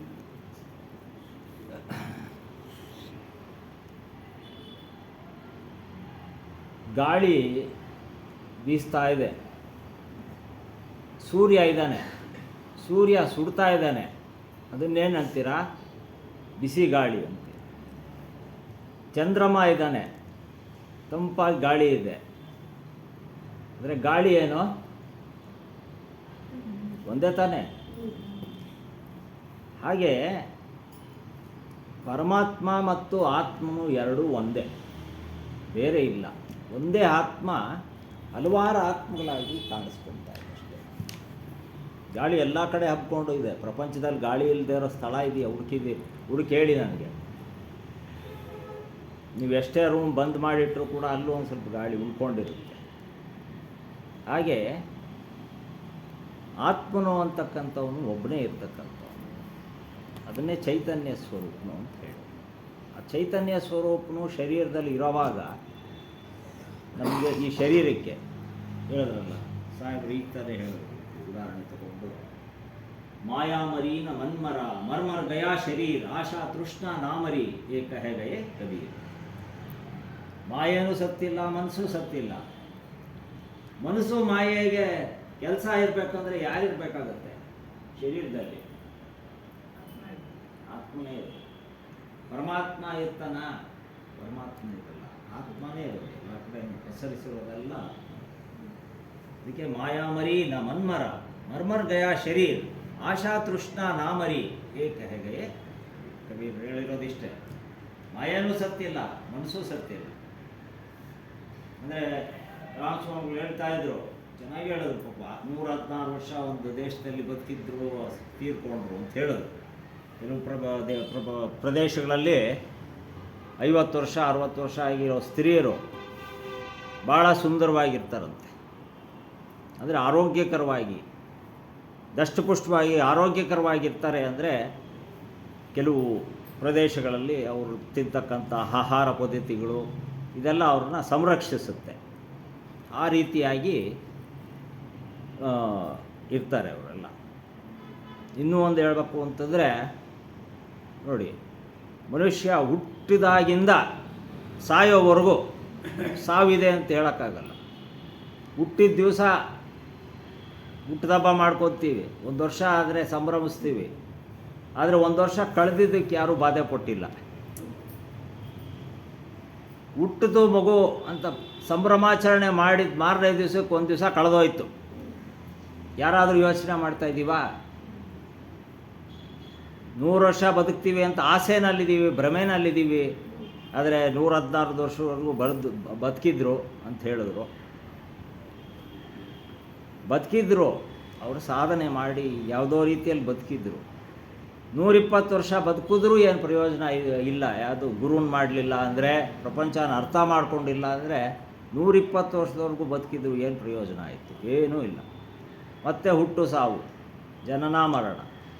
ಅದರಿಂದ ಬದುಕಿದ್ದು ಕೆಲವೇ ದಿನಗಳಾದರೂ ಕೂಡ ಸತ್ಸಂಗ ಮಾಡಿ ನಾನು ಯಾರು ಅಂತ ಅರ್ಥಕೊಂಡ್ರೆ ಅಲ್ಲಿ ನಾವು ಎಷ್ಟೋ ಲಾಭ ಪಡೆದಂಗಾಗುತ್ತೆ. ಆದ್ದರಿಂದ ಈ ಪ್ರಶ್ನೆಯಲ್ಲಿ ಇಷ್ಟೇ, ಪರಮಾತ್ಮ ಬೇರೆ ಅಲ್ಲ, ಆತ್ಮ ಬೇರೆ ಅಲ್ಲ ಅಂಥೇಳಿ ಬೇರೆ ಪ್ರಶ್ನೆಗೆ ಹೇಳಿ. ಅಲ್ಲ, ಕೆಲವು ಧರ್ಮ ಇದರಲ್ಲಿ ಆತ್ಮ ಹೋಗಿ ಪರಮಾತ್ಮನ ಸೇರ್ಕೊಂತು ಅಂತ ತಿಳಿಸ್ತಾರೆ. ಅದೇಮ್ಮ, ಆತ್ಮ ಹೋಗಿ ಪರಮಾತ್ಮನ ಸೇರೋದು ಅಂತಂದರೆ ಆತ್ಮ ಯಾವುದು? ಪರಮಾತ್ಮ ಅಂದರೆ ಪರಬ್ರಹ್ಮ ಅಂತ ಸೃಷ್ಟಿನಲ್ಲಿ ಪರಬ್ರಹ್ಮನ ಹೆಸರು ತೊಗೋತಾರೆ. ಹಂಗೆ ನೋಡೋಕೆ ಹೋದರೆ ಕಬೀರ್ ಸಾಹೇಬ್ರು ಹೇಳ್ತಾರೆ, ಸತ್ಯಪುರುಷ ಅಂತ ಅಲ್ಲಿಂದನೇ ತೊಗೊಂಬರೋದು. ಸತ್ಯಪುರುಷ ಅಂಥೇಳಿ ಸತ್ಯಲೋಕ ಅಂತ ಅವರೇ ಹೇಳ್ಕೊಟ್ಟಿದ್ದು ನಮಗೆ. ಬೇರೆಯವರೆಲ್ಲ ಏನು ಹೇಳ್ತಾಯಿದ್ರು ಅಂದರೆ ಸ್ವರ್ಗ ನರಕಗಳ ಬಗ್ಗೆನೇ ಹೇಳ್ಕೊಟ್ಟಿದ್ದಾರೆ ವಿನಃ ಬೇರೆ ಏನೂ ಹೇಳ್ಕೊಡ್ತಾ ಇರಲಿಲ್ಲ. ಅದಕ್ಕೆ ಸತ್ಯಪುರುಷ ಅಂತ ಹೇಳ್ತಾರೆ. ಎಲ್ಲೂ ಕೂಡ ನಿಮಗೆ ಪರಮಾತ್ಮ ಅಂತ ಹೇಳಿ ಪರಮಾತ್ಮನಲ್ಲಿ ಐಕ್ಯವಾಗ್ತಾರೆ ಅಂತ ಹೇಳ್ತೀರಲ್ಲ, ಅದನ್ನು ನೀವು ಸರಿಯಾಗಿ ಕೇಳಿಕೊಂಡ್ರೆ ಸ್ವರ್ಗಕ್ಕೆ ಹೋಗ್ತಾರೆ, ಪುಣ್ಯ ಮಾಡಿ ಸ್ವರ್ಗಕ್ಕೆ ಹೋಗ್ತಾರೆ ಅಂತಕ್ಕಂಥದ್ದೇ ಹೇಳೋದು. ಪರಮಾತ್ಮನಲ್ಲಿ ಐಕ್ಯವಾಗೋದು ಅಂತೇನಿಲ್ಲ. ಅಲ್ಲಿ ಇನ್ನಲ್ಲಿ ನೀನು ಐಕ್ಯ ಆಗೋದು ಅಂದರೆ ತನ್ನಲ್ಲಿ ತಾನು ಐಕ್ಯನ ಆಗೋದು, ಪರಮಾತ್ಮನಲ್ಲಿ ಐಕ್ಯ ಆಗೋದು, ತನ್ನನ್ನು ತಾನು ಅರ್ಥ ಮಾಡ್ಕೊಂಡಿರ್ತಕ್ಕಂಥದ್ದು ಅನ್ನೋದು ಅದರ ಅರ್ಥ. ಬೇರೆ ಇನ್ನೇನಿಲ್ಲ. ತನ್ನಲ್ಲಿ ತಾನು ಯಾರು ಅರ್ಥ ಮಾಡ್ಕೊಂಡಿದ್ದಾನೆ, ಮನಸ್ಸು ಮತ್ತು ಆತ್ಮ ಎರಡು ಐಕ್ಯ ಆಗಬೇಕು ಅನ್ನೋದು ಅಲ್ಲಿ ಅದರ ಅರ್ಥ. ಮನಸ್ಸು ಮತ್ತು ಆತ್ಮನು ಎಲ್ಲಿ ಐಕ್ಯನಾಗ್ತಾನೋ, ಎಲ್ಲಿ ಗಂಡ ಹೆಂಡತಿ ಮನೆಯಲ್ಲಿ ಜಗಳ ಇಲ್ವೋ ತೋರಿಸಿ ನೋಡೋಣ. ಸಣ್ಣ ವಿಚಾರಕ್ಕಾದರೂ ಜಗಳ ಇರುತ್ತೆ. ಹಾಗೆ ಮನಸ್ಸಿಗೂ ಆತ್ಮನು ಏನು ತನ್ನ ಪಾಡಕ್ಕೆ ತಾನಿರ್ತಾನೆ, ಅವನೇನು ಕಾಟ ಕೊಡೋಕೆ ಹೋಗಲ್ಲ, ಏನಿಲ್ಲ. ಆದರೆ ಮನಸ್ಸು ಅಂತಿದೆಯಲ್ಲ, ಅದು ಯಾರನ್ನೂ ಬಿಡಲ್ಲ. ಹೇಳಿದ್ರು ರಂಗಸ್ವಾಮಿಗಳು ಹೇಳ್ತಾ ಇದ್ರಲ್ಲ, ಇಲ್ಲಿರೋವ್ರಿಗೆ ಇಷ್ಟೇ, ಮನಸ್ಸು ಇಲ್ಲಿದೆಯೋ ಇಲ್ವೋ ಗೊತ್ತಿಲ್ಲ ನಮಗೂ. ಇವಾಗ ಎಲ್ಲಿರುತ್ತೋ ಮನಸ್ಸು, ಯಾರು ಎಲ್ಲಿ ಏನು ಮಾಡ್ತಾ ಇರುತ್ತೋ, ಅದಕ್ಕೆ ಹೇಳೋದು ಮಾಯಾಮರಿ ನ ಮನ್ಮರ ಮರ್ಮರ್ ಗಯ ಶರೀರ್ ಆಶಾ ತೃಷ್ಣ ನಾಮರಿ ಹೇ ಕಹೆ ಗಯೆ ಕಬೀರ್. ಅದರಿಂದ ಆತ್ಮ ಮನಸ್ಸು ಎರಡು ಒಂದೇ ಸ್ಥಿತಿಗೆ ಬರ್ತಕ್ಕಂಥದ್ದು. ಅದಕ್ಕೆ ಎಷ್ಟೋ ಜನಗಳು ಯೋಗಾಸನ ಕಲಿಸ್ತಾರೆ, ಮತ್ತು ಧ್ಯಾನ ಮಾಡಿ ಅಂತ, ಮೆಡಿಟೇಷನ್ ಅಂತ ಕಲಿಸ್ಕೊಡ್ತಾರೆ, ಎಲ್ಲ ಮಾಡ್ತಾರೆ. ಯಾತಕ್ಕೆ ಮೆಡಿಟೇಷನ್ ಧ್ಯಾನ ಮಾಡು ಅಂತ ಹೇಳೋದು ಅಂತಂದರೆ, ಅದು ಎರಡು ಒಂದೇ ಕಡೆ ಬಂದು ನಿಂತ್ಕೋಬೇಕು ಅಂತ. ಧ್ಯಾನ ಮಾಡ್ತಾಯಿದ್ರೆ ಒಬ್ಬೊಬ್ಬರು ಅಲ್ಲಿ ಮನಸ್ಸಲ್ಲಿ ಒಂದೊಂದು ಥರ ಇರುತ್ತೆ. ನಾಳೆ ನನಗೆ ಪರೀಕ್ಷೆ ಇದೆ, ಇದು ಕೂರಿಸ್ಕೊಂಡ್ಬಿಟ್ಟಿದ್ದಾರೆ ಗುರುಗಳು, ಓದಬೇಕಾಗಿತ್ತು ಅಂತ ಒಬ್ರಿಗಿದ್ರೆ, ಇನ್ನೊಬ್ರಿಗೆ ನಾಳೆ ಕೆಲಸಕ್ಕೆ ಹೋಗ್ಬೇಕಲ್ಲಪ್ಪ, ಇವತ್ತು ರಜಾ ಇತ್ತು, ಇದು ಕೂತಿದ್ದೀನಲ್ಲಪ್ಪ, ಏನೇನೋ ಆಲೋಚನೆಗಳು. ನಾಳೆ ರಿಜಿಸ್ಟ್ರೇಷನ್ ಬಗ್ಗೆ ಏನಾಗುತ್ತೋ, ಅವನೇನು ಮಾಡಿದ್ನೋ, ಇವನೇನು ಮಾಡಿದ್ನೋ, ಈ ರೀತಿಯಾಗಿ ಮನಸ್ಸು ಚಂಚಲವಾಗಿ ಅಲ್ಲಿ ಇಲ್ಲಿ ಓಡ್ತಾ ಇದೆ. ಚಂಚಲವಾಗಿರ್ತಕ್ಕಂಥ ಮನಸ್ಸು ಒಂದು ಕಡೆ ನಿಲ್ಲಲ್ಲ, ಓಡ್ತಾ ಇರುತ್ತೆ. ಬಾಡಿ ಪ್ರೆಸೆಂಟ್, ಮನಸ್ಸು ಆಬ್ಸೆಂಟ್. ಹಾಗೆ ನಾವು ಎಲ್ಲೆಲ್ಲೋ ಹೋಗಿರೋ ಮನಸ್ಸನ್ನು ಒಂದು ಕಡೆ ತೊಗೊಂಡು ಬಂದರೆ ಅದೇ ಮೋಕ್ಷ ಅನ್ನೋದು. ಅದನ್ನೇ ದೇವರಲ್ಲಿ ಐಕ್ಯ ಅಂತಂದರೆ ಇನ್ನೇನೂ ಇಲ್ಲ. ಆತ್ಮನಲ್ಲಿ ಮನಸ್ಸು ಐಕ್ಯವಾಗೋದೇ ಅದನ್ನು ಹೇಳೋದು. ಆ ವಿಚಾರನ ಅವರು ಈ ರೀತಿ ತಿರ್ಚಿಟ್ರು. ಯಾಕೆ? ಬಿಸ್ನೆಸ್ ಅಂದರೆ ನೀನು ಪರಮಾತ್ಮನಲ್ಲಿ ಐಕ್ಯ ಆಗಬೇಕು ಅಂದರೆ ನನ್ನ ಹತ್ರ ಇಷ್ಟು ದುಡ್ಡು ಕೊಡು ಅಂತಾನು. ಸತ್ಸಂಗ ಮಾಡಿದ್ರು ಕೂಡ ಇವತ್ತು ನೀವು ನಾನೆಲ್ಲ ದೊಡ್ಡ ವ್ಯಕ್ತಿಗಳೇ, ರವಿಶಂಕರ್ ಗುರೂಜಿ ಆಶ್ರಮ ಇದೆ, ದೊಡ್ಡದು ಈಶಾ ಫೌಂಡೇಶನ್ ಮಾಡಿದ್ದಾರೆ. ಎಲ್ಲೇ ಹೋದರೂ ಕೂಡ ಅಲ್ಲಿ ಹೇಳ್ಕೊಡೋದೆಲ್ಲ ನಮಗಿದೇನೆ. ಪರಮಾತ್ಮನಲ್ಲಿ ಐಕ್ಯವಾಗೋದು ಅಂತಂದರೆ ಯಾವುದು? ಆತ್ಮನಲ್ಲಿ ಮನಸ್ಸು ಐಕ್ಯವಾಗೋದು ಅಷ್ಟೇ ನಮಗೆ ಬೇಕಾಗಿದೆ. ಅದೇನೇ ಮೋಕ್ಷ ಅಂತ ಹೇಳ್ಬಿಟ್ಟಿದ್ದಾರೆ. ಸಹಜ ಸಮಾಧಿ ಅಂತ ಕಬೀರ್ ಸಾಹೇಬರು ಅದಕ್ಕೆ ನಿಷ್ಠೂರವಾಗಿ ಹೇಳಿದ್ದಾರೆ. ಯಾವುದು ಭಯ ಇಲ್ಲದೆ ಎಲ್ಲ ಜನಗಳು ಒಪ್ಕೊಂಡಿದ್ದಾರೆ. ಸಹಜ ಸಮಾಧಿ ಅಂದರೆ ಏನು? ನಿನ್ನಲ್ಲಿ ನೀನು ಅಂತಕ್ಕಂಥದ್ದೇ ಇದರ ಅರ್ಥ, ಬೇರೆ ಇನ್ನೇನೂ ಇಲ್ಲ. ಶಿವ ಪಾರ್ವತಿನ ನೋಡಿದ್ದೀರ, ಶಿವಪುರಾಣ ಓದಿದ್ದೀರ, ಮತ್ತು ಇನ್ಯಾವ್ದ್ಯಾವ ಪುರಾಣಗಳಿದೆ, ನಾರಾಯಣನ ಪುರಾಣ ಇದ್ದರೂ ಓದಿರ್ತೀರ, ಗರುಡ ಪುರಾಣನೂ ಓದಿರ್ತೀರ, 18 ಪುರಾಣಗಳು ಓದ್ತೀರ. ಎಲ್ಲದರಲ್ಲೂ ದೇವರುಗಳನ್ನ ಯಾವ ರೀತಿ ಕಷ್ಟಪಟ್ಟಿದ್ದಾರೆ ಅಂತ ನಿಮಗೆ ಗೊತ್ತು. ಶಿವ ಯಾವ ರೀತಿ ಸ್ಮಶಾನವಾಸಿಯಾಗಿ ಮೈಗೆಲ್ಲ ಏನು ಬಳ್ಕೊಂಡಿರೋದು? ಬೂದಿ. ಯಾರೋ ಹಿಂಗೆ ಬಂದಿದ್ದರು, ಹಿಮಾಲಯ ಪ್ರದೇಶದಿಂದ ಬಂದಿದ್ದರು, ನಾಗಾಸಾಧು ಅಂತ. ಬೂದಿ ಯಾವ್ದು ಬಳ್ಕೊಳ್ಳೋದವರು? ಎಣದ ಬೂದಿಗಳನ್ನ ಬಳ್ಕೊಂಡು ಬರ್ತಾರೆ. ನನಗೆ ಕೊಡೋಕ್ಕೆ ಬಂದರು. ನಾನು ಹೇಳಿದೆ, ನಾನು ಅದನ್ನೆಲ್ಲ ಮುಟ್ಟೋದಲ್ಲಪ್ಪ, ನಿಮಗೆ ಇದಾಯಿತು ಅಂದರೆ ನೀವು ಕೊಡಿ, ಪರವಾಗಿಲ್ಲ. ಸರಿ, ನಾನು ನಿಮ್ಗೆ ಎಣದ ಬೂದಿ ಕೊಡೋಲ್ಲ, ಬೇರೆ ಬೂದಿ ಕೊಡ್ತೀವಿ ಅಂತ ಅಲ್ಲಿಟ್ಟರು. ಯಾಕೆ ಹಿಂಗೆಲ್ಲ ನೀವು ಇದು ಮಾಡ್ತೀರಾ ಹಂಗೆ ಹಿಂಗಿದ್ರು. ನಾನು ಹೇಳಿದೆ, ನೋಡಪ್ಪ, ನಾನು ಕಬೀರ್ ಪಂಥಕ್ಕೆ ಸೇರಿದವನು, ಇದೆಲ್ಲ ಆಚರಣೆಗಳು ನಮಗೆ ಬರೋದಿಲ್ಲ ಅಂತ ಹೇಳ್ತಾನೆ. ಹೌದಾ, ಸರಿ ಅರ್ಥ ಆಯಿತು ಅವ್ರಿಗೂ. ಅವರು ಓದಿರ್ತಾರೆ, ನೋಡಿರ್ತಾರೆ. ಕಾಶಿನಲ್ಲಿ ಈಗಾಗಲೇ ನೀವು ನೋಡಿ, ಪ್ರಯಾಗರಾಜದಲ್ಲಿ ಕುಂಭಮೇಳ ಪ್ರಾರಂಭ ಆಗ್ತಾಯಿದೆ. ಆಗಲೇ ಎಲ್ಲೆಲ್ಲಿ ನಾವು ಬೇರೆ ದೇಶಗಳು ವಿದೇಶಗಳಿಂದ ಎಲ್ಲ ಬಂದು ತುಂಬಿಕೊಳ್ತಾ ಇದ್ದಾರೆ. ಯಾತಕ್ಕೆ ಅಲ್ಲಿ ಬರ್ತಾ ಇದ್ದಾರೆ? ತೀರ್ಥ ಸ್ನಾನ ಮಾಡಿದ್ರೆ ಇರೋ ಪಾಪಗಳೆಲ್ಲ ಕಳ್ಕೊಳ್ತೀವಿ ಅಂತ. ಇದಕ್ಕೆ ಕಬೀರ್ ಸಾಹೇಬ್ರು ಹೇಳ್ತಾರೆ, ತೀರತ್ ಗಯೆ ಜನ್ ತೀನ್ ಚಿತ್ ಚಂಚಲ್ ಮಂಚೋರ್ ಏಕೋ ಪಾಪನ ಕಾಟಿ ಹೋ 10 ಮನ್ಲಾದೆ ಅವ್ರು. ಅಂದರೆ 3 ನಮ್ಮ ಪಾಪನ ಹೋಗಬೇಕು, ಕಳ್ಕೊಂಬರೋಣ ಅಂತ ಕಾಶಿಗೆ ಹೋಗಿ ಅಥವಾ ಮಥುರಾಗೋ ಬೃಂದಾವನಕ್ಕೋ ಇನ್ನೆಲ್ಲೋ ಹೋಗಿ ಬಂದರೂ ಕೂಡ ರಾಮೇಶ್ವರಕ್ಕೆ ಹೋಗ್ತಾರೆ. ಎಷ್ಟೋ ಬಾವಿ ನೀರುಗಳನ್ನ ಹಾಕ್ಸ್ಕೊಂಬರ್ತಾರೆ ಪಾಪ ಕಳ್ಕೊಬೇಕು ಅಂತ. ಅದೇ ಆಯಿತು, ಲೆಕ್ಕ ಇಟ್ಕೊಂಡಿದ್ದೀರಾ, ಸರಿ. ಅಷ್ಟು ಹಾಕ್ಕೊಂಡು ಬಂದರೂ ಕೂಡ ಏನಂತಾರೆ ಕಬೀರ್ ಸಾಹೇಬರು? ತೀರದ್ ಗಯೆ ಜನ್ ತೀನ್ 3 ಜನ ಹೋಗೋದು. ಯಾರೋ ಚಿತ್ತ, ಚಂಚಲ ಮತ್ತು ಕಳ್ಳ ಮನಸ್ಸು, ಈ 3 ಜೊತೆಯಲ್ಲಿ ಕರ್ಕೊಂಡು ಹೋಗ್ತಾ ಇದ್ದೀವಿ. ತೀರ್ಥಯಾತ್ರೆ ಮುಗಿಸ್ಕೊಂಡು ಬರ್ತಾ ಇದ್ದಂಗೆ ಅಲ್ಲಿ ನಿಂತ್ಕೊಳ್ತಾರೆ ಕ್ಯೂನಲ್ಲಿ. ಸುಮ್ಮನೆ ಆಗೋಗ್ಬಿಡುತ್ತಾ? ಹೋಗಿ ಕ್ಯೂ ಇಷ್ಟು ಗಂಟೆ ಕಾಲ ಅಲ್ಲಿ ಕೂತ್ಕೊಂಡು ಮಾಡಿಕೊಂಡು ಬೈಕೊಂಡು ಮಾಡಿಕೊಂಡು ತಿಂಡಿ ಇಲ್ಲ, ಊಟ ಇಲ್ಲ, ಕಾಲು ನೋವ್ತಾ ಇದೆ, ಇದೆಲ್ಲ ಕೇಳಿಸ್ಕೊಂಡು ಇದೆಲ್ಲ ಮಾಡ್ಕೊಂಡು ಬರ್ತಾಯಿದ್ದೀವಿ. ಬರ್ತಾ ಇದ್ದಂಗೆ ಅಲ್ಲಿ ಆಚೆ ಕಡೆ ಬಣ್ಣ ಬಣ್ಣದ ಬಟ್ಟೆಗಳು, ಬಣ್ಣ ಬಣ್ಣದ ಆಟ ಸಾಮಾನುಗಳು ಎಲ್ಲ ಸಿಗುತ್ತವೆ ಮಕ್ಕಳಿಗೆಲ್ಲ. ಅದ್ರ ಮೇಲೆ ಕಣ್ಣು ಬೀಳುತ್ತೆ. ಕೊಡಿಸೋ ಅಂತ ಅಪ್ಪ ಹತ್ರ ಕಾಸಿಲ್ಲ, ಇದಕ್ಕೆ ಕರ್ಕೊಂಡ್ಬಿಟ್ಟಿದ್ದಾನೆ, ಕಾಸಿಲ್ಲ. ಹಿಂಗೆ ತೀರತ್ ಗಯೇ ಜಂತೀನ್ ಚಿತ್ ಚಂಚಲ್ ಮಂಚೋರ್ ಏಕೋ ಪಾಪನ ಕಾಟಿಯೋ 10 ಮನ್ಲಾದೆ. 10 ಪಾಪನ ಹೊತ್ಕೊಂಡ್ಬರ್ತಾರೆ. ಒಂದು ಪಾಪ ಕಳ್ಕೊಳಕ್ಕೆ ಹೋಗಿದ್ದು, ಆದರೆ 10 ಪಾಪನ ಹೊತ್ಕೊಂಡು ಬರ್ತಾಯಿದೆ.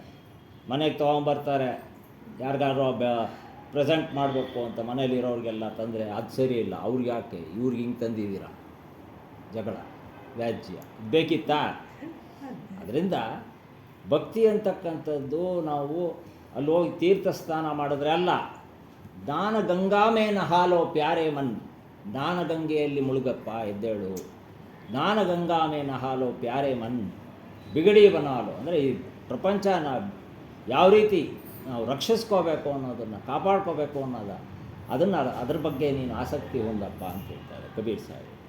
ಹೋಗ್ಬಿಟ್ಟು ಅಲ್ಲಿ ತೀರ್ಥ ಸ್ನಾನ ನಾನು ಮಾಡಿದೆ ನನಗೆ ಮೋಕ್ಷ ಸಿಕ್ಬಿಡುತ್ತೆ ಅನ್ನೋದಿಲ್ಲ. ಬಹಳ ಕಷ್ಟಗಳು ಅನುಭವಿಸ್ಕೊಂಡು ಬರಬೇಕಾಗ್ತದೆ. ಅದರಿಂದ ಕಬೀರ್ ಸಾಹೇಬರು ಈ ರೀತಿಯಾಗಿ ನಮಗೆ ತಿಳಿಸ್ಕೊಟ್ಟಿದ್ದಾರೆ. ಬೇರೆ ಇನ್ನೇನಾದ್ರು ಇದೆಯಮ್ಮ? ಹೇಳಿ, ಕೇಳ್ತಾ ಇರಿ.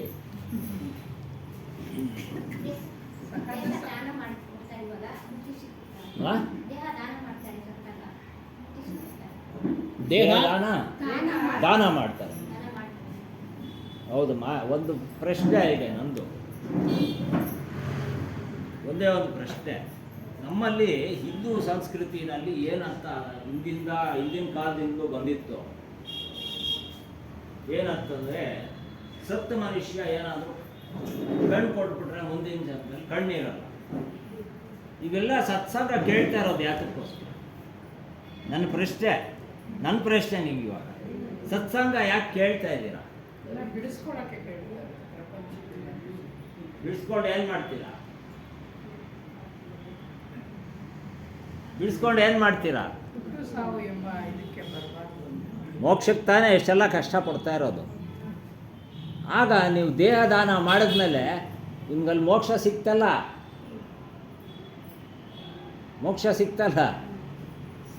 ಸಿಕ್ತು ತಾನೇ. ಮುಂದಿನ ಜನ್ಮದ ಬಗ್ಗೆ ನನಗೆ ಯಾಕೆ ಆಸಕ್ತಿ ಬೇಕು? ನಾನು ಹಿಂದಿನ ಜನ್ಮನೇ ನೋಡಿಲ್ಲ, ಕೇಳಿದ್ದೀನಿ ಅಷ್ಟೇ ಇರುತ್ತೆ ಅಂತ. ಅದು ಇದ್ಕೊಂಡ್ರೆ ಅದು ನನಗೆ ಭ್ರಮೆ, ಅದಷ್ಟೇ. ಆ ಭ್ರಮೆ ಯಾತಕ್ಕಿದೆ ಅಂತಂದರೆ ಸತ್ಸಂಗದಲ್ಲಿ ನಾನು ಭಾಗಿಯಾಗಿ ಸರಿಯಾಗಿ ಅರ್ಥ ಮಾಡ್ಕೊಳ್ತಾ ಇಲ್ಲ ಸತ್ಸಂಗಾರ. ಅದಕ್ಕೆ ಹೇಳಿದ್ದು ಇಷ್ಟೊತ್ತು, ಮಾಯಾ ಮರೀನ ಮನ್ಮರ. ಮನಸ್ಸು ಸತ್ತಿಲ್ಲ, ಮಾಯೇ ಸತ್ತಿಲ್ಲ, ಜೊತೆಯಲ್ಲೇ ಇದೆ ಅದು. ಮನುಷ್ಯ ಸತ್ರು ಮುಂದಿನ ಜನ್ಮಕ್ಕೆ ಬರುತ್ತೆ ಅನ್ನೋದೇ ಕಬೀರ್ ಸಾಹೇಬ್ರು ಹೇಳ್ತಾರೆ. ಇದು ಇಲ್ಲಿಗೆ ನಿಲ್ಲಲ್ಲ, ಇಲ್ಲಿಗೆ ಯಾವಾಗ ನಿಲ್ಲುತ್ತದೋ, ಯಾವ ಥರ ನಿಲ್ಲಿಸ್ಬೇಕು ಅನ್ನೋದೇ ಸಾಧನೆ ಅಂತ. ಆ ಸಾಧನೆ ಮಾಡೋನು ಯಾರು? ಅವನೇ ಸಾಧು. ಆದರೆ ಗಡ್ಡ ಮೀಸೆ ಬೆಳೆಸ್ಕೊಂಬಿಟ್ಟು ಕೇಸರಿ ಬಟ್ಟೆ ಹಾಕ್ಕೊಂಬಿಡೋದು ಅಥವಾ ಬಿಳಿ ಬಟ್ಟೆ ಹಾಕ್ಕೊಂಬಿಟ್ರೆ ಅದು ಸಾಧನೆ ಅಲ್ಲ. ಸಾಧನೆ ಮಾಡೋನು ಯಾರು? ಸಾಧು. ಏನು ಸಾಧನೆ ಮಾಡಬೇಕಾಗಿದೆ? ತನ್ನನ್ನು ತಾನು ಅರ್ಥ ಮಾಡಿಕೊಂಡು ಈ ಚಿತ್ತ ಚಾಂಚಲ್ಯದಿಂದ ದೂರ ಬರಬೇಕು ಅಂತ ಪ್ರಯಾಸ ಮಾಡೋದೇ ಸಾಧನೆ. 1 ನಿಮಿಷ ಕೂತ್ಕೊಂಡು ಧ್ಯಾನ ಮಾಡುವಂಥದ್ರೆ ಏನು ಅರ್ಥ? ಮನಸ್ಸಲ್ಲಿ ಏನೂ ಇರಬಾರ್ದು, ವಿಕಾರಗಳಿರಬಾರ್ದು. ಅದನ್ನು ಆತ್ಮನಿಗೆ ಸರಿಯಾಗಿ ನಿಲ್ಲಿಸ್ಕೊಬೇಕು, ಏನೂ ಗೋಚರ ಆಗಬಾರ್ದು. ಅದು ಸಾಧನೆ ಅಂತ. ಅದಕ್ಕೆ ಅವ್ರನ್ನ ಸಾಧು ಅನ್ನೋದು. ಏನೋ ಜಪ ಮಾಡಿದ್ರು, ತಪ ಮಾಡಿದ್ರು ಅದನ್ನು ಹೇಳ್ತಾರಲ್ಲ. ಅದರಿಂದ ಕಬೀರ್ ಸಾಹೇಬರು ಶ್ವಾಸ ಮೇ ನಾಮಲೆ ವೃತಾ ಶ್ವಾಸ ಮತ್ ಕೋಯ್ ನಾ ಜಾನೆ ಶ್ವಾಸ ಕೋ ಆವಾಗಮ್ ಹೋಯ್ ನಾ ಹೋಯ್ ಶ್ವಾಸ ಕೋ ಕರ್ ಸ್ಮರಣಿ ಕರ್ ಅಜ್ಪಾ ಕೋ ಜಾಪ್ ಪರಂ ತತ್ವ ಕೋ ಧ್ಯಾನದರ್ ಸೋಹಂ ಆಪೋ.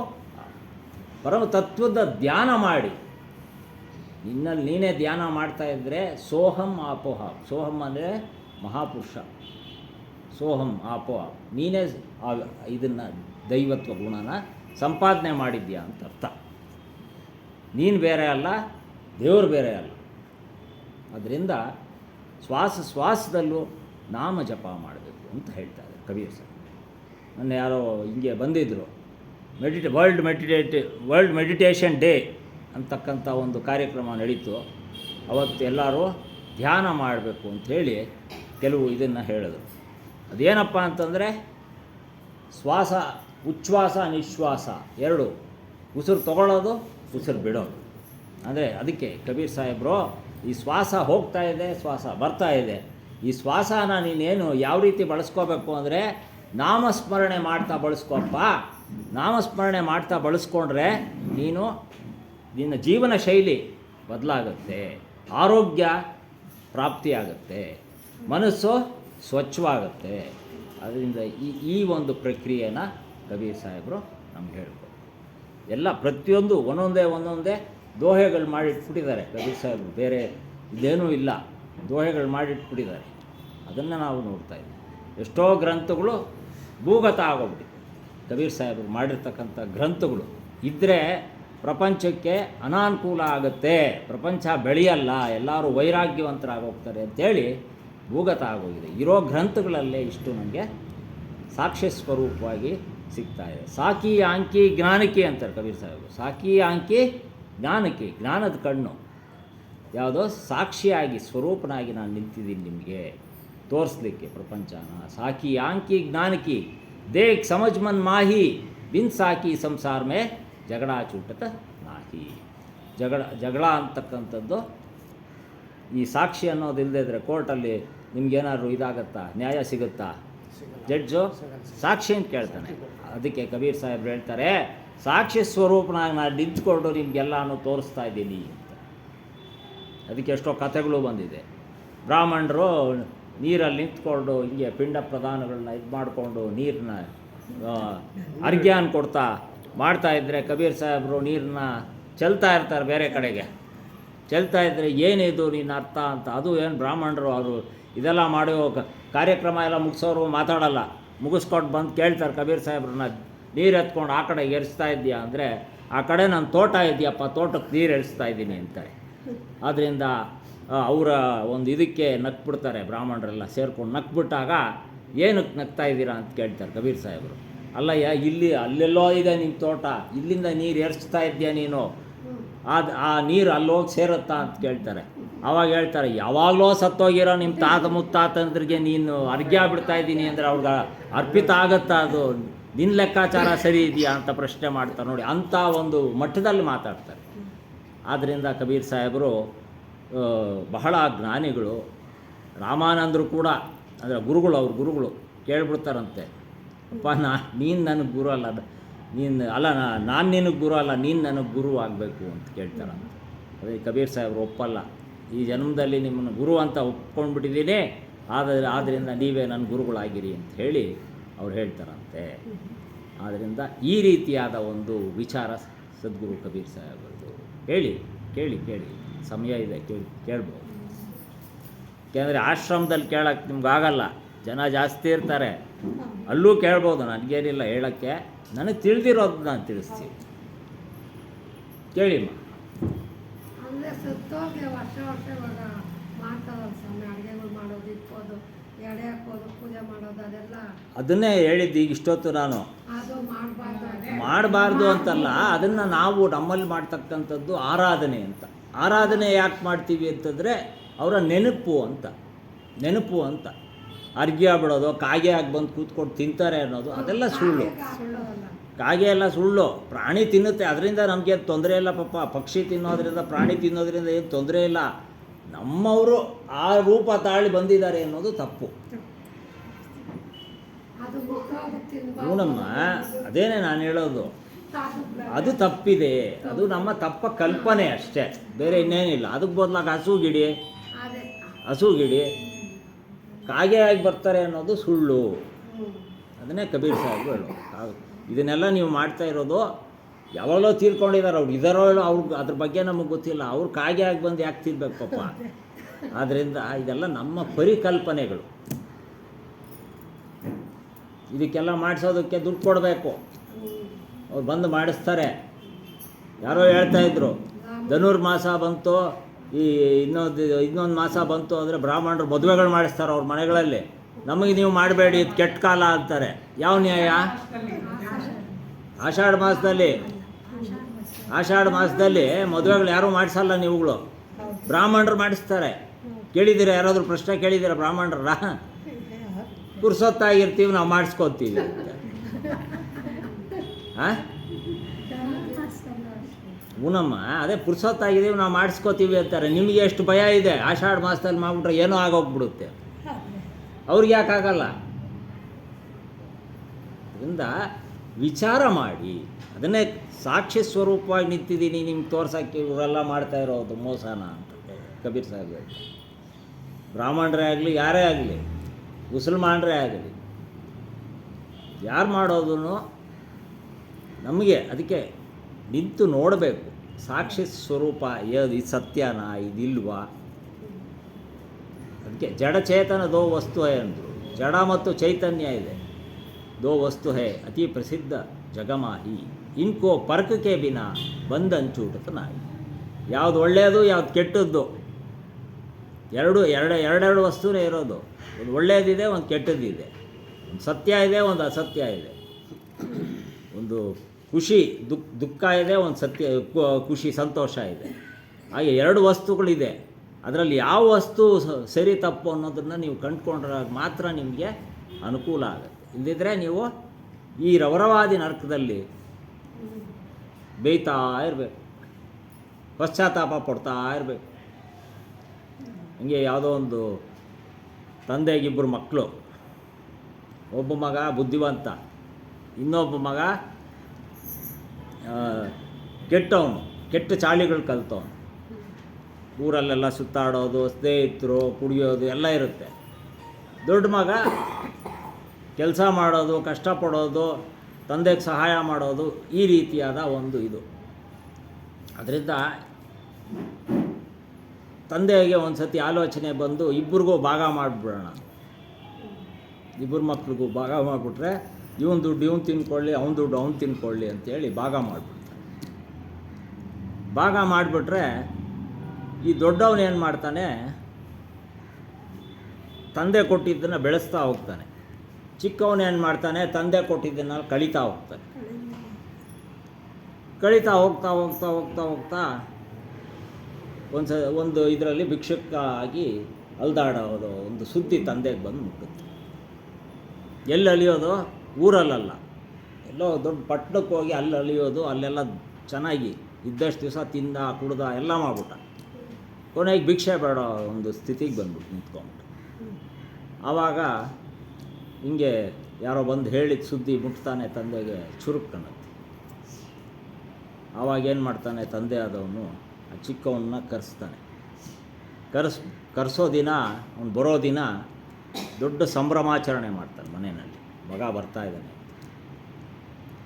ಮಾಡ್ತಾಯಿದ್ರೆ ಇಲ್ಲಿ ದೊಡ್ಡವನು ಏನು ತಂದೆ ಬಂದು ಪ್ರಶ್ನೆ ಮಾಡ್ತಾನೆ, ಇಷ್ಟೆಲ್ಲ ಹಾಳು ಮಾಡಿದಾನೆ ದುಡ್ಡು, ಅಂಥ ವ್ಯಕ್ತಿಗೆ ನೀವು ಇಷ್ಟೆಲ್ಲ ಖರ್ಚು ಮಾಡಿ ಅವನ್ನ ಬರಮಾಡ್ಕೋಬೇಕಾಗಿತ್ತ? ಅವಾಗ ತಂದೆ ಆದವನು ಸಮಾಧಾನವಾಗಿ ಹೇಳ್ತಾನೆ, ಅಪ್ಪ ಅವನು ಹಾಳಾಗ್ಬಿಟ್ಟಿದ್ದಾನೆ ಅಂತ ಬಿಟ್ಬಿಟ್ರೆ ಇನ್ನೂ ಹಾಳಾಗ್ತಾನೆ. ಅದರಿಂದ ಅವನನ್ನು ಸಂಭ್ರಮಾಚರಣೆಯಿಂದ ಕರ್ಕೊಂಡ್ಬಂದು ನಮ್ಮ ಜೊತೆ ಇಟ್ಕೊಂಡು ನಾವು ಕಾಪಾಡ್ಕೊಬೇಕು. ಅದು ನಮ್ಮ ವಸ್ತುವೇ. ಈಗ ಅರಿವಾಗಿರ್ಬೋದು ಅವನಿಗೆ, ಇಷ್ಟು ದಿವಸ ಕೆಟ್ಬಿಟ್ಟ, ಹಾಳಾಗ್ಬಿಟ್ಟ, ಭಿಕ್ಷೆ ಬೇಡ್ತಾ ಇದ್ದಾನೆ, ಈಗ ಅವನಿಗೆ ಪರಿಸ್ಥಿತಿ ಅರಿವಾಗಿರುತ್ತೆ. ಅದರಿಂದ ಕರ್ಕೊಂಬಂದು ಈ ರೀತಿಯಾಗಿ ಮಾಡಿದ್ರೆ ಅವನು ಬದಲಾವಣೆ ಕಂಡ್ಕೋಬೋದು. ಅದಕ್ಕೆ ಗುರು ಯಾವಾಗಲೂ ನೋಡ್ತಾ ಇರ್ತಾನೆ ಶಿಷ್ಯಂದ್ರನ್ನ. ಇದರ ಅರ್ಥ ಏನಿಲ್ಲ, ಗುರುಗೂ ಅಷ್ಟೇ. ಯಾರಾದರೂ ಶಿಷ್ಯಂದರು ಹಾಳಾಗ್ತಾ ಇದ್ದಾರೆ, ಕೆಡ್ತಾ ಇದ್ದಾರೆ ಅಂದರೆ ಗುರುಗೆ ಪಶ್ಚಾತ್ತಾಪ ಮೊದಲು ಬರೋದು. ಅದರಿಂದ ಅವನು ಕರ್ಕೊಂಬಂದು ವೈಭವೀಕರಣವಾಗಿ ವಿಶೇಷ ರೂಪದಲ್ಲಿ ಆತನಿಗೆ ಎಲ್ಲ ತಿಳಿಸ್ಕೊಡ್ತಕ್ಕಂಥವ್ರು ಆಗ್ತಾರೆ. ಎಷ್ಟೋ ಜನ ಕೆಡ್ತಕ್ಕಂಥವ್ರು ಕೂಡ ಉದ್ಧಾರ ಆಗಿ ತಮ್ಮ ಜೀವನನ ಸರಿಪಡಿಸ್ಕೊಂಡಿದ್ದಾರೆ. ಹಾಗೆ ಗುರು ಗುರು ನಮ್ಮನ್ನು ಸದಾ ಕಾಲವೂ ರಕ್ಷಿಸ್ತಾ ಇರ್ತಾನೆ. ಅದರಿಂದ ಗುರು ಮೇಲೆ ನಮ್ಮ ಒಂದು ಭಾವ ಇರಬೇಕು, ನಂಬಿಕೆ ಇರಬೇಕು. ಇಲ್ಲದಿದ್ದರೆ ಇದು ಏನು ಪ್ರಯೋಜನ ಇಲ್ಲ. ಆಮೇಲೆ ಅವ್ರು ಕೇಳಿದ್ದು ದಾನ ಮಾಡಿದ್ರೆ ಒಳ್ಳೆಯದೇ. ಕಣ್ಣು ದಾನ ಮಾಡ್ತಾರೆ, 8-9 ಅಂಗಗಳು ದಾನ ಮಾಡ್ಬೋದು. ಅಂದರೆ ಬ್ರೈನ್ ಡೆಡ್ ಅಂತ ಹೇಳ್ತೀವಿ. ಬ್ರೈನ್ ನಮ್ಮ ಮೆದುಳು ಸತ್ತೋಗುತ್ತಲ್ಲ, ಅಂಥ ಸಂದರ್ಭದಲ್ಲಿ 1-2 ಕಿಡ್ನಿ ಸಿಗುತ್ತೆ. ಅಂದರೆ ಇಬ್ಬರಿಗೆ ಅಳವಡಿಸ್ತಾರೆ ಕಿಡ್ನಿನ. ಹೃದಯನ ತೆಗೆದು ಒಬ್ರಿಗೆ ಅಳವಡಿಸ್ತಾರೆ, ಚರ್ಮನ ಅಳವಡಿಸ್ತಾರೆ, ಮತ್ತು ರಕ್ತದಾನ ಮಾಡ್ಬೋದು, ಮತ್ತು ಲಿವರ್ ಅದನ್ನು ಕೂಡ ದಾನ ಮಾಡ್ಬೋದು. ಈ ಥರ ಪ್ಯಾಂಕ್ರಿಯಾಸ್ ದಾನ ಮಾಡ್ಬೋದು. ಆದ್ದರಿಂದ ಎಷ್ಟೋ ಜೀವಗಳಿಗೆ ಅದು ಸಾರ್ಥಕತೆ ಆಗುತ್ತೆ. ಅವರು ಜೀವಿಸ್ತಾರೆ. ಅವ್ರ ಜೀವನದಲ್ಲಿ ಈ ಶರೀರ ಇಷ್ಟು ಜನದಲ್ಲಿ ಮೆರೆಯುತ್ತೆ.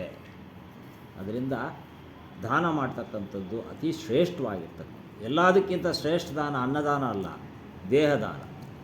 ಅದರಿಂದ ಬಹಳ ಒಳ್ಳೆಯ ಒಂದು ಇದು ಅದು. ಮತ್ತು ಅದಕ್ಕೂ ಒಂದು ಸಂಸ್ಥೆ ಇದೆ. ಆ ಸಂಸ್ಥೆಯವರು ಅದಕ್ಕೆಲ್ಲ ಏರ್ಪಾಡುಗಳು ಮಾಡಿಕೊಡ್ತಾರೆ. ಅಲ್ಲಿ ದಾನ ಮಾಡೋದು ಬಹಳ ಒಳ್ಳೆಯದು. ರಕ್ತನೂ ದಾನ ಮಾಡ್ಬೋದು. ಶರೀರದಲ್ಲಿ ಸತ್ತ ಮೇಲೆ ದಾನ ಕೇಳೋದು, ಬದುಕಿದ್ದಂಗೆ ಕೊಡಿ ಅಂತ ಯಾರೂ ಕೇಳೋಂಗಿಲ್ಲ. ನಮ್ಮ ಭಾರತದಲ್ಲಿ ಬದುಕಿದ್ದಂಗೆ ಯಾರೂ ಕೇಳೋಂಗಿಲ್ಲ. ಹಾಗೂ ಕೊಡೋದಿದ್ದರೆ ಹತ್ತಿರದಲ್ಲಿರ್ತಕ್ಕಂಥವ್ರು ಕಿಡ್ನಿ ದಾನ ಮಾಡ್ಬೋದು. 2 ಕಿಡ್ನಿ ಇರೋರು 1 ಕಿಡ್ನಿ ಕೊಡ್ಬೋದು. ಅಂದರೆ ಬಹಳ ಹತ್ತಿರ ಸಂಬಂಧ ಇದೆ. ಗಂಡ ಹೆಂಡ್ತಿಗೆ, ತಾಯಿ ಮಗನಿಗೆ ಆ ಥರ ಕೊಟ್ಕೊಂಡು ಮಾಡೋವಂಥದ್ದು ಅದೊಂದು. ಲಿವರು ಕೊಡ್ಬೋದು, ಲಿವರ್ ಕೂಡ ದಾನ ಮಾಡ್ಬೋದು ಬದುಕಿದ್ದಂಗೆ. ಅದು ಬಿಟ್ಟರೆ ಮಿಕ್ಕಿದ್ದೆಲ್ಲ ಸತ್ತ ಮೇಲೆ ತೊಗೊಂಡು ದಾನ ನಡೆಯುತ್ತೆ. ಭಾಳ ಒಳ್ಳೆಯ ಉತ್ತಮ ಕಾರ್ಯ ಅದು ಅಂತ ನಾನು ಹೇಳ್ತೀನಿ. ಮತ್ತು ಬೇರೆ ಏನಾದರೂ ಪ್ರಶ್ನೆಗಳಿದೆಯಾ? ಇದೆಯಾ ನೋಡಿ, ಇನ್ನು ಟೈಮ್ ಇದೆ ನೋಡಿ. ನೋಡಿ, ರಾಜಮ್ಮನವ್ರು ಇಲ್ಲ. ಏನಾದ್ರು ಪ್ರಶ್ನೆ ಕೇಳಿ ಅಮ್ಮ. ನೀವು ರಾಜಮ್ಮನವರು ಏನಾದರೂ ಪ್ರಶ್ನೆ ಕೇಳಿ. ಸರಿ, ಸಂಬಳ ಇದೊಂದು ಸರಿ. ಇನ್ನೂ ಸ್ವಲ್ಪ ಸಮಯ ಇದೆ, ಯಾಕೆ ಇದು ಮಾಡೋದು. ಅದರಿಂದ ಆಗಲೇ ಹೇಳ್ದಂಗೆ ಒಂದು ಹುಟ್ಟಿದ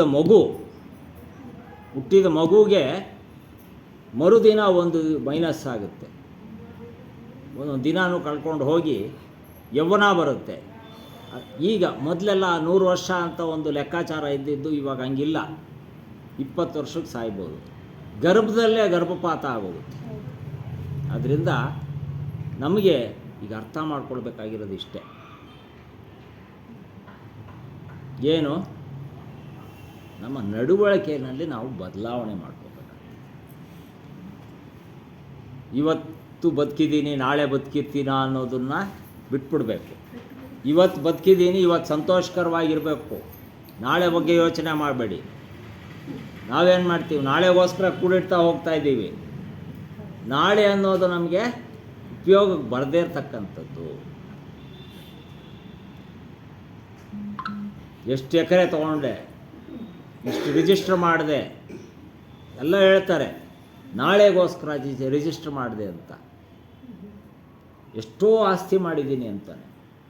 ಆತ ಸುಖ ಪಡಲ್ಲ. ಹೌದಮ್ಮ,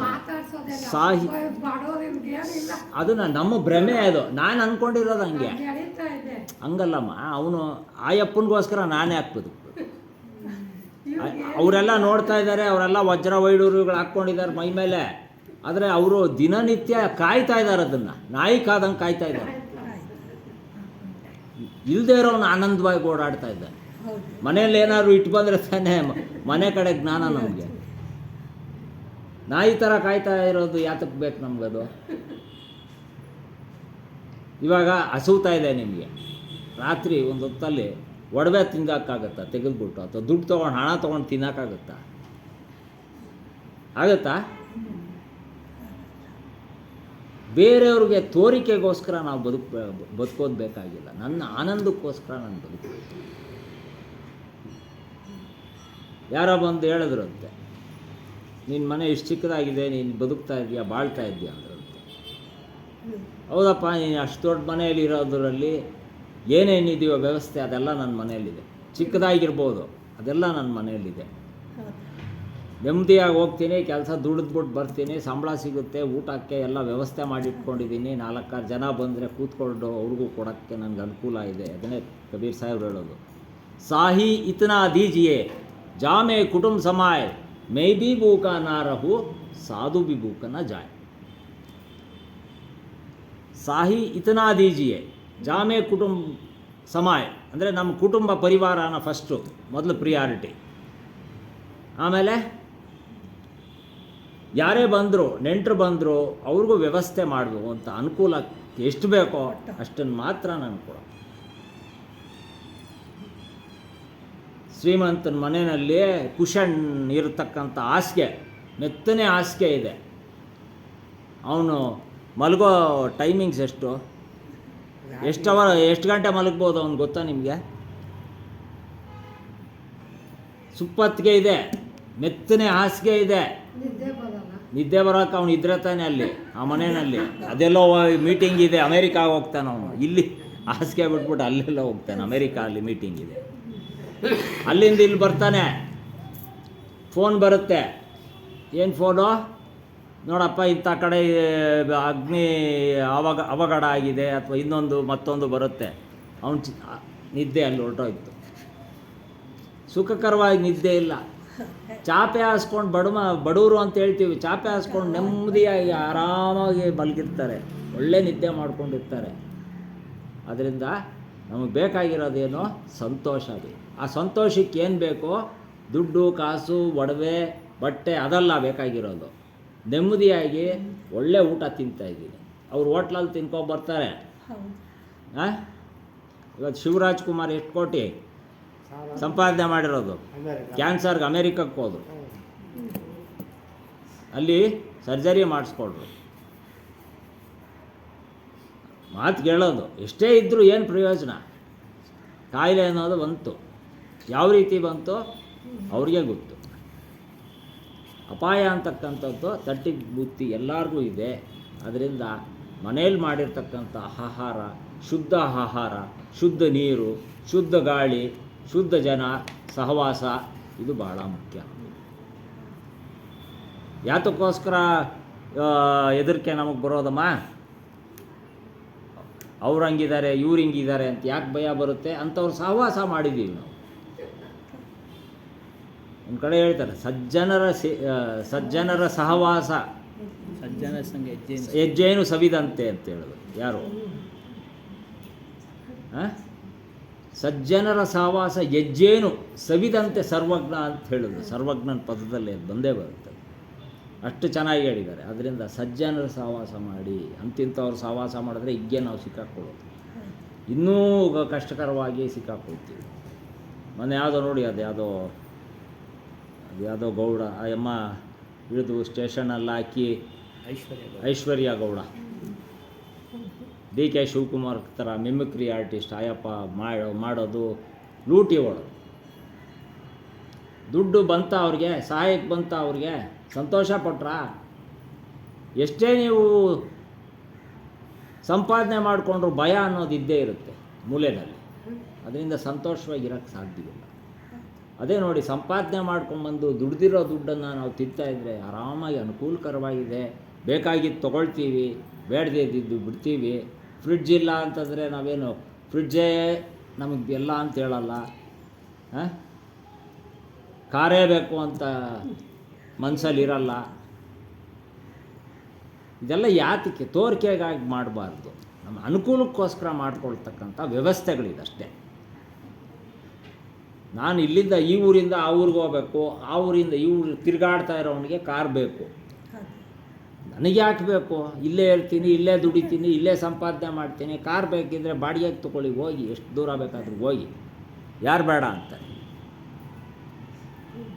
ಕಾರ್ ಕೆಡ್ತು, ರಿಪೇರಿಗೆ ಬಿಟ್ಟೆ, 30,000 ಆಯಿತು, ಅಲ್ಲೂ ಒಂದು ದುಃಖ. ಯಾರಿಗೆ? ದುಡ್ಡು ಇಲ್ಲದೇ ಇರೋನು ಪಾಪ, ಕಷ್ಟಪಟ್ಟು ತೊಗೊಂಡಿರ್ತಾನೆ ಕಾರು. ಅವ್ರು ಕೊಡ್ತಕ್ಕಂಥ ಶ್ರಮ, ಕೊಡ್ತಕ್ಕಂಥ ಪಶ್ಚಾತ್ತಾಪ ಎಲ್ಲನೂ ನೋಡಿದ್ದೀನಿ. ಹಾಗೆ ಜೀವನ. ಬೆಳಗ್ಗೆ ಎದ್ಬಿಟ್ಟು ಬಸ್ಸಲ್ಲಿ ಹೋದೆ, 6 ಗಂಟೆ ಬಸ್ಸು, ಖಾಲಿ ಇರುತ್ತೆ ಅಂತ ಸೀಟುಗಳು ಅಂತ ಹೋದೆ. ಖಾಲಿ ಇತ್ತು ಮೆಜೆಸ್ಟಿಕ್ಕಲ್ಲಿ. ಹೋಗ್ತಾ ಹೋಗ್ತಾ ಎಷ್ಟು ಜನ ಹೆಣ್ಮಕ್ಳು ಫ್ರೀ ಕೊಟ್ಟಿದ್ದಾರೆ ಅನ್ನೋದು ಹಂಗೆ ಹತ್ತೋದು, ಜಾಗ ಇಲ್ಲ ತುಳಿಯೋಕ್ಕೂ, ಕಾಲು ತುಳಿತ ಆ ಥರ ನಿಂತಿದ್ರು ಜನ. ಹಾಂ, ಸಂತೋಷಕ್ಕೋಸ್ಕರ ಹೋಗಬೇಕು ಎಲ್ಲಾದರೂ ಹೊರಗಡೆ ಅಂದರೆ ಅವ್ರನ್ನ ಇವ್ರು ಬೈಯೋದು, ಇವ್ರನ್ನ ಅವ್ರು ಬೈಯೋದು, ಕಂಡಕ್ಟ್ರು ಇಲ್ಲಿ ಹತ್ಸಲ್ಲ ಅಂತಾನೆ, ಹಾಗೆ ತುಂಬ್ತಾ ಇದ್ದರು ಜನ. ಜೀವನದಲ್ಲಿ ಎಲ್ಲೆಲ್ಲಿಗೋ ಹೋಗಬೇಕು ಅಂತ. ಪಾಪ ಧರ್ಮಸ್ಥಳದ ಬಸ್ ಹತ್ತಿದ್ದು ನಾನು. ಧರ್ಮಸ್ಥಳಕ್ಕೆ ಹೋಗೋಕ್ಕೆ ಮಕ್ಕಳು ಮರ್ಯಾದೆಯಾಗಿ ಕೂರಿಸ್ಕೊಂಡು ಎಷ್ಟು ಕಷ್ಟಪಟ್ಕೊಂಡು ಆ ಬಸ್ಸಲ್ಲಿ ಕಷ್ಟಪಟ್ಕೊಂಡು ಹೋಗೋದು. ಹಾಗೆ ನಾವು ಹೆಂಗೆ ರೂಪಿಸ್ಕೊಂಡಿದ್ದೀವಿ, ನಮಗೆ ಹೆಂಗೆ ಅನುಕೂಲ ಇದೆ ಆ ರೀತಿ ನಾವು ನಡೆದಾಗ ನಮಗೆ ಅನುಕೂಲವೇ ಆಗುತ್ತೆ. ಅದು ಬಿಟ್ಬಿಟ್ಟು ನಾವು ಕಷ್ಟನ ನಾವು ಬಯಸ್ಕೊಂಡು ಹೋದರೆ ಕಷ್ಟ, ಸುಖ ಬೇಕು ಅಂತಂದವನಿಗೆ ಕಷ್ಟ ಜೊತೆಯಲ್ಲೇ ಇದೆ. ಕಟ್ಟಿಟ್ಟು ಬುತ್ತಿ. ಊಟಕ್ಕೆ ಅಂತ ಹೋಟ್ಲಿಗೆ ಹೋಗಿ ತಿನ್ಕೊಂಬಂದರೆ ಮನೆಯಲ್ಲಿ ಏನಾಗುತ್ತೆ, ಅಲ್ಲ ತಿನ್ಕೊಂಬಂದಿರ್ತಾರೆ ಆಚೆ ಚೆನ್ನಾಗಿ, ಅವ್ನು ಏನೇನು ಸಿಕ್ಕಿರುತ್ತೋ ಎಲ್ಲ ಹಾಕಿರ್ತಾನೆ ರುಚಿ ಪಚಿಗೆ. ಹೋಗಿ ಆಸ್ಪತ್ರೆಗೆ ದುಡ್ಡು ಕೊಡೋ. ಏನಂತಾರೆ ಹಾಸ್ಪಿಟ್ಲಲ್ಲಿ ಹೋದರೆ, ಫುಡ್ ಪಾಯ್ಸನ್ ಆಗಿದೆಯಪ್ಪ ಅಂತಾರೋ ಇರೋ ಡಾಕ್ಟ್ರು. ಎಲ್ಲಿ ತಿಂದೆ ಅಂತ ಮೊದಲು ಕೇಳೋದವರು, ಎಲ್ಲಿ ತಿಂದೆ ಅಂತಾರೆ. ಈ ವಿಚಾರ ನಮಗೆ ನೀರೆಲ್ಲಿ ಕುಡಿದೆ, ಎಲ್ಲಿ ತಿಂದೆ ಆಗುತ್ತೋ ಇಲ್ವ ಎಲ್ಲರಿಗೂ. ಹೊರಗಡೆ ತಿಂದರೆ ಇಷ್ಟೆಲ್ಲ ಕಷ್ಟ ಅನುಭವಿಸ್ಬೇಕು ಅಂತ. ಯಾರಿಗೆ ಲಾಭ? ಡಾಕ್ಟ್ರಿಗೆ ಲಾಭ, ನನಗೆ ನಷ್ಟ. ಸುಖ ಅಂತಕ್ಕಂಥ ಜೊತೆ ದುಃಖ ಇದೆ ಅನ್ನೋಕ್ಕಿದ್ದಾರೆ ತಾನೇ. ಲೋಕೋ ಭಿನ್ನ ರುಚಿ, ಲೋಕೋ ಭಿನ್ನ ರುಚಿ. ಲೋಕ ಅದರಲ್ಲಿ ಇರ್ತಕ್ಕಂಥದ್ದು ಒಬ್ಬೊಬ್ಬರು ಒಂದೊಂದು ರುಚಿ. ಅವರು ಐಷಾರಾಮಿ ಜೀವನ ನಡೆಸಬೇಕು ಅಂತ ಒಬ್ಬರಿಗಿರುತ್ತೆ, ಒಬ್ಬರಿಗೆ ನಾನು ಹಿಂಗೆ ಸುಖವಾಗಿದ್ದೀನಿ ಅನ್ನೋದಿರುತ್ತೆ, ಒಬ್ಬೊಬ್ರದ್ದು ಒಂದೊಂದು ರುಚಿ. ಆದ್ದರಿಂದ ಸಜ್ಜನರದ್ದು ಒಂದು ರುಚಿ ಏನಪ್ಪ ಅಂದರೆ, ಸಜ್ಜನರದ್ದು ಒಂದು ರುಚಿ ಏನಿದೆ ಅಂತಂದರೆ ನಾನು ಆನಂದವಾಗಿದ್ದೀನಿ ಸದಾಕಾಲ ಅನ್ನೋದು ಅವ್ರ ರುಚಿ ಆಗಿರಬೇಕು. ಅದು ಆಗಿದ್ದಾಗ ಮಾತ್ರ ಅವ್ರ ಜೀವನ ಸುಖಮಯವಾಗಿರುತ್ತೆ. ಅದಕ್ಕೆ ಕಬೀರ್ ಸಾಹೇಬರು ಸತ್ಯಲೋಕ ಅಂತ ತೋರಿಸ್ಬೇಕಾದ್ರೆ ಅಲ್ಲಿ ದುಃಖನೂ ಇಲ್ಲ ಅಂತಾರೆ, ಸುಖನೂ ಇಲ್ಲ. ಫಸ್ಟು ಸುಖ ಇಲ್ಲ ಅಂತಾರೆ ಅಲ್ಲಿ. ಸತ್ಯಲೋಕದಲ್ಲಿ ಸುಖ ಇಲ್ಲ. ಸುಖ ಇದ್ದರೆ ಏನಾಗುತ್ತೆ, ದುಃಖ ಮಿಶ್ರಿತವಾಗಿರುತ್ತೆ ಜೀವನ. ಅದರಿಂದ ನಾವು ಪರಬ್ರಹ್ಮ ಅಂತಕ್ಕಂಥದ್ದು ಯಾವುದೂ ಅಲ್ಲ, ಶ್ರೇಷ್ಠವಾಗಿರ್ತಕ್ಕಂಥ ಆತ್ಮನು ಅಂತ. ಶ್ರೇಷ್ಠವಾಗಿರ್ತಕ್ಕಂಥ ಆತ್ಮ ಯಾವುದು? ಶ್ರೇಷ್ಠ ಆತ್ಮ ಅಂತಂದರೆ ಯಾವುದು ಮೋಕ್ಷಕ್ಕೆ ಅರ್ಹತೆ ಹೊಂದಿದೆಯೋ ಅದು ಪರಮ ಆತ್ಮ, ಶ್ರೇಷ್ಠವಾಗಿರ್ತಕ್ಕಂಥ ಆತ್ಮ. ಹಿಂಗೆ ನಾನು ಸಣ್ಣ ವಯಸ್ಸಿನಲ್ಲಿ ಹಿಂಗೆ ಕೇಳ್ತಾ ಇದ್ದೆ ಪ್ರಶ್ನೆಗಳು. ರಾಮನ್ನ ದೇವರು ಓದ್ತೀರಾ, ನಮಸ್ಕಾರ ಮಾಡ್ತೀರಾ, ಪೂಜೆ ಮಾಡ್ತೀರಾ, ಹಿಂಗೆ ಸಣ್ಣ ವಯಸ್ಸಲ್ಲಿ ನನಗೂ ನಿಮ್ಮ ಥರನೇ ಪ್ರಶ್ನೆಗಳು ಇದ್ದಾಗ ಕೇಳ್ತಾ ಇದ್ದೆ. ಆವಾಗ ನಮ್ಮ ಗುರುಗಳು ಹೇಳಿದ್ದು ಇದು, ರಾಮನು ಪುರುಷೋತ್ತಮನು, ಪುರುಷರಲ್ಲಿ ಉತ್ತಮ. ಆದ್ದರಿಂದ ಜನಗಳು ಅವನಿಗೆ ಏನು ಮಾಡಿದ್ರು, ದೇವರ ಸ್ಥಾನ ಕೊಟ್ಟಿದ್ದಾರೆ. ಯಾರಾದರೂ ಒಳ್ಳೆ ಕೆಲಸ ಮಾಡಿದ್ರೆ ಅಂತ ಅವ್ರನ್ನ ಏನಂತ ಹೇಳ್ತೀರಾ ನೀವು ತಾವೆಲ್ಲ? ಒಳ್ಳೆಯವರು ಅಂತ ಹೇಳ್ತೀವಿ. ಉತ್ತಮರು, ಶ್ರೇಷ್ಠವಂತರು ಅಂತ ಹೇಳ್ತೀರೋ ಇಲ್ವೋ? ಅದರಿಂದನೇ ನಾವು ಹೇಳೋದು, ಉತ್ತಮವಾಗಿರ್ತಕ್ಕಂಥ ಕೆಲಸಗಳು ಮಾಡ್ತಕ್ಕಂಥವ್ರೆ ಶ್ರೇಷ್ಠವಂತರು ದೇವರು. ಪುರುಷರಲ್ಲಿ ಉತ್ತಮನು, ಪುರುಷೋತ್ತಮ ಅಂತಾರೆ ರಾಮನ, ಶ್ರೀರಾಮ. ಹಿಂಗೆ ಇದೇ ಪ್ರಶ್ನೆಗೇನೆ ರಾಮಾನಂದರು ಕೂಡ ಮರ್ಯಾದಾ ಪುರುಷೋತ್ತಮ ಅಂದರೆ ಮರ್ಯಾದೆಯಿಂದ ಬದುಕಿ ಬಾಳ್ದು. ಪುರುಷರಲ್ಲೇ ಉತ್ತಮನು. ಪುರುಷ ಅಂತಂದರೆ ಯಾವುದು? ಪುರುಷ ಅಂದರೆ ಆತ್ಮನು, ಚೈತನ್ಯ ಸ್ವರೂಪ, ಉತ್ತಮ ಚೈತನ್ಯನು ಅಂತ. ಅದರಿಂದ ಅವನು ಬೇರೆ ಅಲ್ಲ, ನೀನು ಬೇರೆ ಅಲ್ಲ. ಅರ್ಥ ಮಾಡ್ಕೋಬೇಕು. ಆ ಚೈತನ್ಯ ಸ್ವರೂಪನ ಯಾವಾಗ ಅರ್ಥ ಮಾಡ್ಕೊತೀವೋ ಆವಾಗಲೇ ನಮಗೆ ಇದರಾಗುವುದು. ರಮಿಸ್ತಕ್ಕಂಥ ವಸ್ತು ಚೈತನ್ಯ ಮಾಯಾ ಶರೀರದಲ್ಲಿ ಇದ್ದಾನೆ. ಮಾಯಾ ಶರೀರ ಯಾವುದು? ಈ ಶರೀರ ಮಾಯಾ ತಾನೆ. ಅದರಿಂದ ಮಾಯಾ ಶರೀರದಲ್ಲಿ ಚೈತನ್ಯ ಸ್ವರೂಪನು ಕೂತಿದ್ದಾನೆ. ಮಾಯೆ ಅನ್ನೋದು ಯಾವುದು? ಮನಸ್ಸು. ವಿಕೃತವಾಗಿದೆ ಮನಸ್ಸು. ಆ ವಿಕೃತ ಸ್ಥಿತಿಯಿಂದ ನಾವು ಯಾವ ಸ್ಥಿತಿಗೆ ಬರಬೇಕೋ ಅರಿವಿನ ಸ್ಥಿತಿಗೆ ತಗೋಬೇಕಾಗುತ್ತೆ. ತಗೊಂಡಾಗ ಮಾತ್ರ ನಮಗೆ ಲೋಕದ ಕಲ್ಯಾಣ ಆಗುತ್ತೆ. ಲೋಕ ಕಲ್ಯಾಣ ಆಗೋದಿರಲಿ, ಸ್ವಯಂ ಕಲ್ಯಾಣ ಆಗುತ್ತೆ. ಈ ಕಡೆ ಸಕ್ಕರೆ ಇದ್ದರೆ ಎಷ್ಟು ಇರುವೆಗಳು ಹುಡ್ಕೊಂಡು ಕರ್ಕೊಂಬಂದ್ಬಿಟ್ಟಿರುತ್ತೆ. ಹಾಗೆ ಒಂದು ಸತ್ಯ ಅಂತಕ್ಕಂಥ ಕಡೆ ಎಷ್ಟು ಜನ ಸೇರ್ತಾರೋ ಅಷ್ಟು ಜನಕ್ಕೆ ಇವತ್ತಲ್ಲ ನಾಳೆ ಒಳ್ಳೆಯದು. ಇವತ್ತಲ್ಲ ನಾಳೆ ಒಳ್ಳೆಯದೇ ಆಗುತ್ತೆ. ಆಗುತ್ತೋ ಇಲ್ವೋ? ಅದಕ್ಕೆ ಹೇಳೋದು, ನಾನು ಇನ್ನೊಬ್ಬರನ್ನ ಜೊತೆಯಲ್ಲಿ ಕರ್ಕೊಂಬಂದರೆ ಆ ಭಾಗ್ಯ ಯಾರಿಗೆ ಸಿಕ್ತು? ಅವ್ರಿಗೂ ಸಿಕ್ತು, ನನಗೂ ಸಿಕ್ತು. ನಮ್ಮ ತಂದೆಯವರು 1974ನೇ ಇಸ್ವಿನಲ್ಲಿ ನಮ್ಮ ರಂಗಸ್ವಾಮಿಗಳು, ಈ ಆಶ್ರಮ ಟ್ರಸ್ಟಿಗಳು ಹೆಂಗೆ ಇವು 50ನೇ ವರ್ಷಕ್ಕೆ ಆಚಾರ್ಯನ ಕರೆಸ್ಬೇಕು ಅಂಥೇಳಿ ಬಡ್ಜೆಟ್ ಆಯಿತು, ಮಂಡನೆ ಮಾಡಿಕೊಂಡು ಇಷ್ಟಿಷ್ಟು ಆಗ್ಬೋದು ಕಾರ್ಯಕ್ಕೆ ಅಂತ ಲೆಕ್ಕಾಚಾರ ಹಾಕಿದ್ರು. ನಮ್ಮ ತಂದೆಯವರು ಕರೆಸ್ಬೇಕು ಅಂತ ಆವಾಗ ಆಚಾರ್ಯರು ಉದಿತ್ ನಾಮ್ ಸಾಹೇಬರು ಇದ್ದಿದ್ದು. ಬಹಳ ಆಸೆ ಇತ್ತು ನಮ್ಮ ತಂದೆಯವರಿಗೆ. ಆವಾಗ ಈ ಥರ ಮೊಬೈಲ್ಗಳಿಲ್ಲ, ಏನಿಲ್ಲ, ಪತ್ರ ಬರೆದು ಅದ್ರ ಮುಖೇನ ಕಳಿಸ್ಕೊಡ್ಬೇಕಾಗಿತ್ತು. ಆಸೆ ಕರೆಸ್ಲೇಬೇಕು ಅಂತ. ಆವಾಗ ನಮಗೆ ಸುಕ್ರುಜ್ಜಿ ಬರಾರಿ ಸಾಹೇಬರಿದ್ದರು. ಅವ್ರಿಗೆ ಹಿಂದಿನಲ್ಲೇ ಅವರು ನಮ್ಮಲ್ಲಿ ಇದು ಮಾಡ್ತಾಯಿದ್ರು. ಮಹಂತ್ರವರು ಆರ್ ಟಿ ನಗರಲ್ಲಿ ಮಾಡ್ತಾ ಸಂಭಾಷಣೆ ಮಾಡ್ತಾ ಒಂದು ಟ್ರಸ್ಟಲ್ಲಿ ನಮ್ಮ ತಂದೆಯವ್ರನ್ನೇ ಟ್ರೆಷರರ್ ಆಗಿ ಮಾಡಿಕೊಂಡ್ರು. ಕಲೆಕ್ಷನ್ ಎಲ್ಲ ಮಾಡಿದ್ರೆ 200 ರೂಪಾಯಿ ಅಷ್ಟೇ ಸಿಕ್ಕಿದ್ದು ಆ ಕಾಲದಲ್ಲಿ. 10 ರೂಪಾಯಿ ಪಾಪ 74ನೇ ಇಸ್ವಿ. 10 ರೂಪಾಯಿ ಅಂದರೆ 100, 1000 ರೂಪಾಯಿ ಇವಾಗ. ಆ ಥರ 2000 ರೂಪಾಯಿ ಅಂದರೆ ಈ ಕಟ್ಸೋಕ್ಕಾಗುತ್ತಾ? ಆಮೇಲೆ ಕೊನೆಗೆ ನಮ್ಮ ತಂದೆಯವ್ರು ಏನು ಮಾಡಿದ್ರು ಅಂದರೆ ಅವರಿಗೆ ಪತ್ರ ಬರೆದ್ರು, ಈ ಥರ ಅಂದ್ಕೊಳ್ತಾ ಇದ್ದಾರೆ ಸ್ವಾಮಿಗಳೇ, ಅಂದ್ಕೊಂಡಿದ್ದೀನಿ ತಮ್ಮನ್ನು ಕರೆಸ್ಬೇಕು ಅಂತ. ಆದರೆ ಇಲ್ಲಿನ ಮಾತುಕತೆಗಳು ಈ ರೀತಿ ನಡೀತಾ ಇದೆ, ಅಂದರೆ ಲಕ್ಷಾಂತರ ರೂಪಾಯಿ ಬೇಕು ಅಂತ ಹೇಳ್ತಾ ಇದ್ದಾರೆ ಅಂತ ಪತ್ರ ಹಾಕಿ ಕಳಿಸಿದ್ರೆ ಅಲ್ಲಿಂದ ನಮಗೆ ಉತ್ತರ ಬಂದಿದ್ದೇನು ಗೊತ್ತಾ? ನಮಗೆ ಉಳ್ಕೊಳ್ಳೋಕೆ ವ್ಯವಸ್ಥೆ ಮಾಡಿಕೊಡಿ, ಮತ್ತು ಟ್ರೈನ್ ಚಾರ್ಜಸ್ ಏನಿದೆ ಅದನ್ನು ಮಾಡಿಕೊಡಿ, ನಾವು ಬರ್ತೀವಿ ಅಂತ. ನಮ್ಮದು ಆವಾಗ ಒಂದೇ ರೂಮ್ ಇದ್ದಿದ್ದು. ಒಂದು ವರಾಂಡ ಇತ್ತು, ಒಂದು ರೂಮ್ ವಿಲ್ಸನ್ ಗಾರ್ಡನಲ್ಲಿ ಹಾಲ್ ಇತ್ತು. ಅದರಲ್ಲೇ ನಮ್ಮ ತಂದೆಯವರು ರೂಮ್ನ ಅವರಿಗೆ ದೊಡ್ಡವರಿಗೆ ಆಚಾರ್ಯರಿಗೆ ಕೊಟ್ಟರು. ಅವ್ರ ಜೊತೆ ಒಬ್ಬರು ಭಂಡಾರಿ, ಮತ್ತು ವರಾಂಡಾದಲ್ಲಿ ಒಂದು 8 ಜನ ಬಂದರು ಭಂಡಾರಿ. ಅವರಿಗೆಲ್ಲನೂ ನಾವು ವ್ಯವಸ್ಥೆ ಮಾಡಬೇಕಾಗಿತ್ತು. ನಾವಿನ್ನು ಸಣ್ಣ ಹುಡುಗರು. ಹಾಲಲ್ಲಿ ನಾವು ಮಲಗಬೇಕು ಅಂತ ಪ್ಲ್ಯಾನ್ ಮಾಡಿ ನಮ್ಮ ತಂದೆಯವರು ಪತ್ರ ಬರೆದು ಕಳಿಸೇ ಬಿಟ್ರು. ಸುಣ್ಣ ಬಣ್ಣ ಎಲ್ಲ ಬಳಸಿ ಎಲ್ಲ ರೆಡಿ ಮಾಡಿದ್ರೆ ಕರ್ಕೊಂಬರಕ್ಕೆ ನಮ್ಮ ತಂದೆ ಒಂದು ಕಡೆ ಹೋಗಿದ್ದಾರೆ, ಆರ್ ಟಿ ನಗರಿಂದ ಹೋಗಿದ್ದಾರೆ. ಇನ್ನೊಂದು ಕಡೆ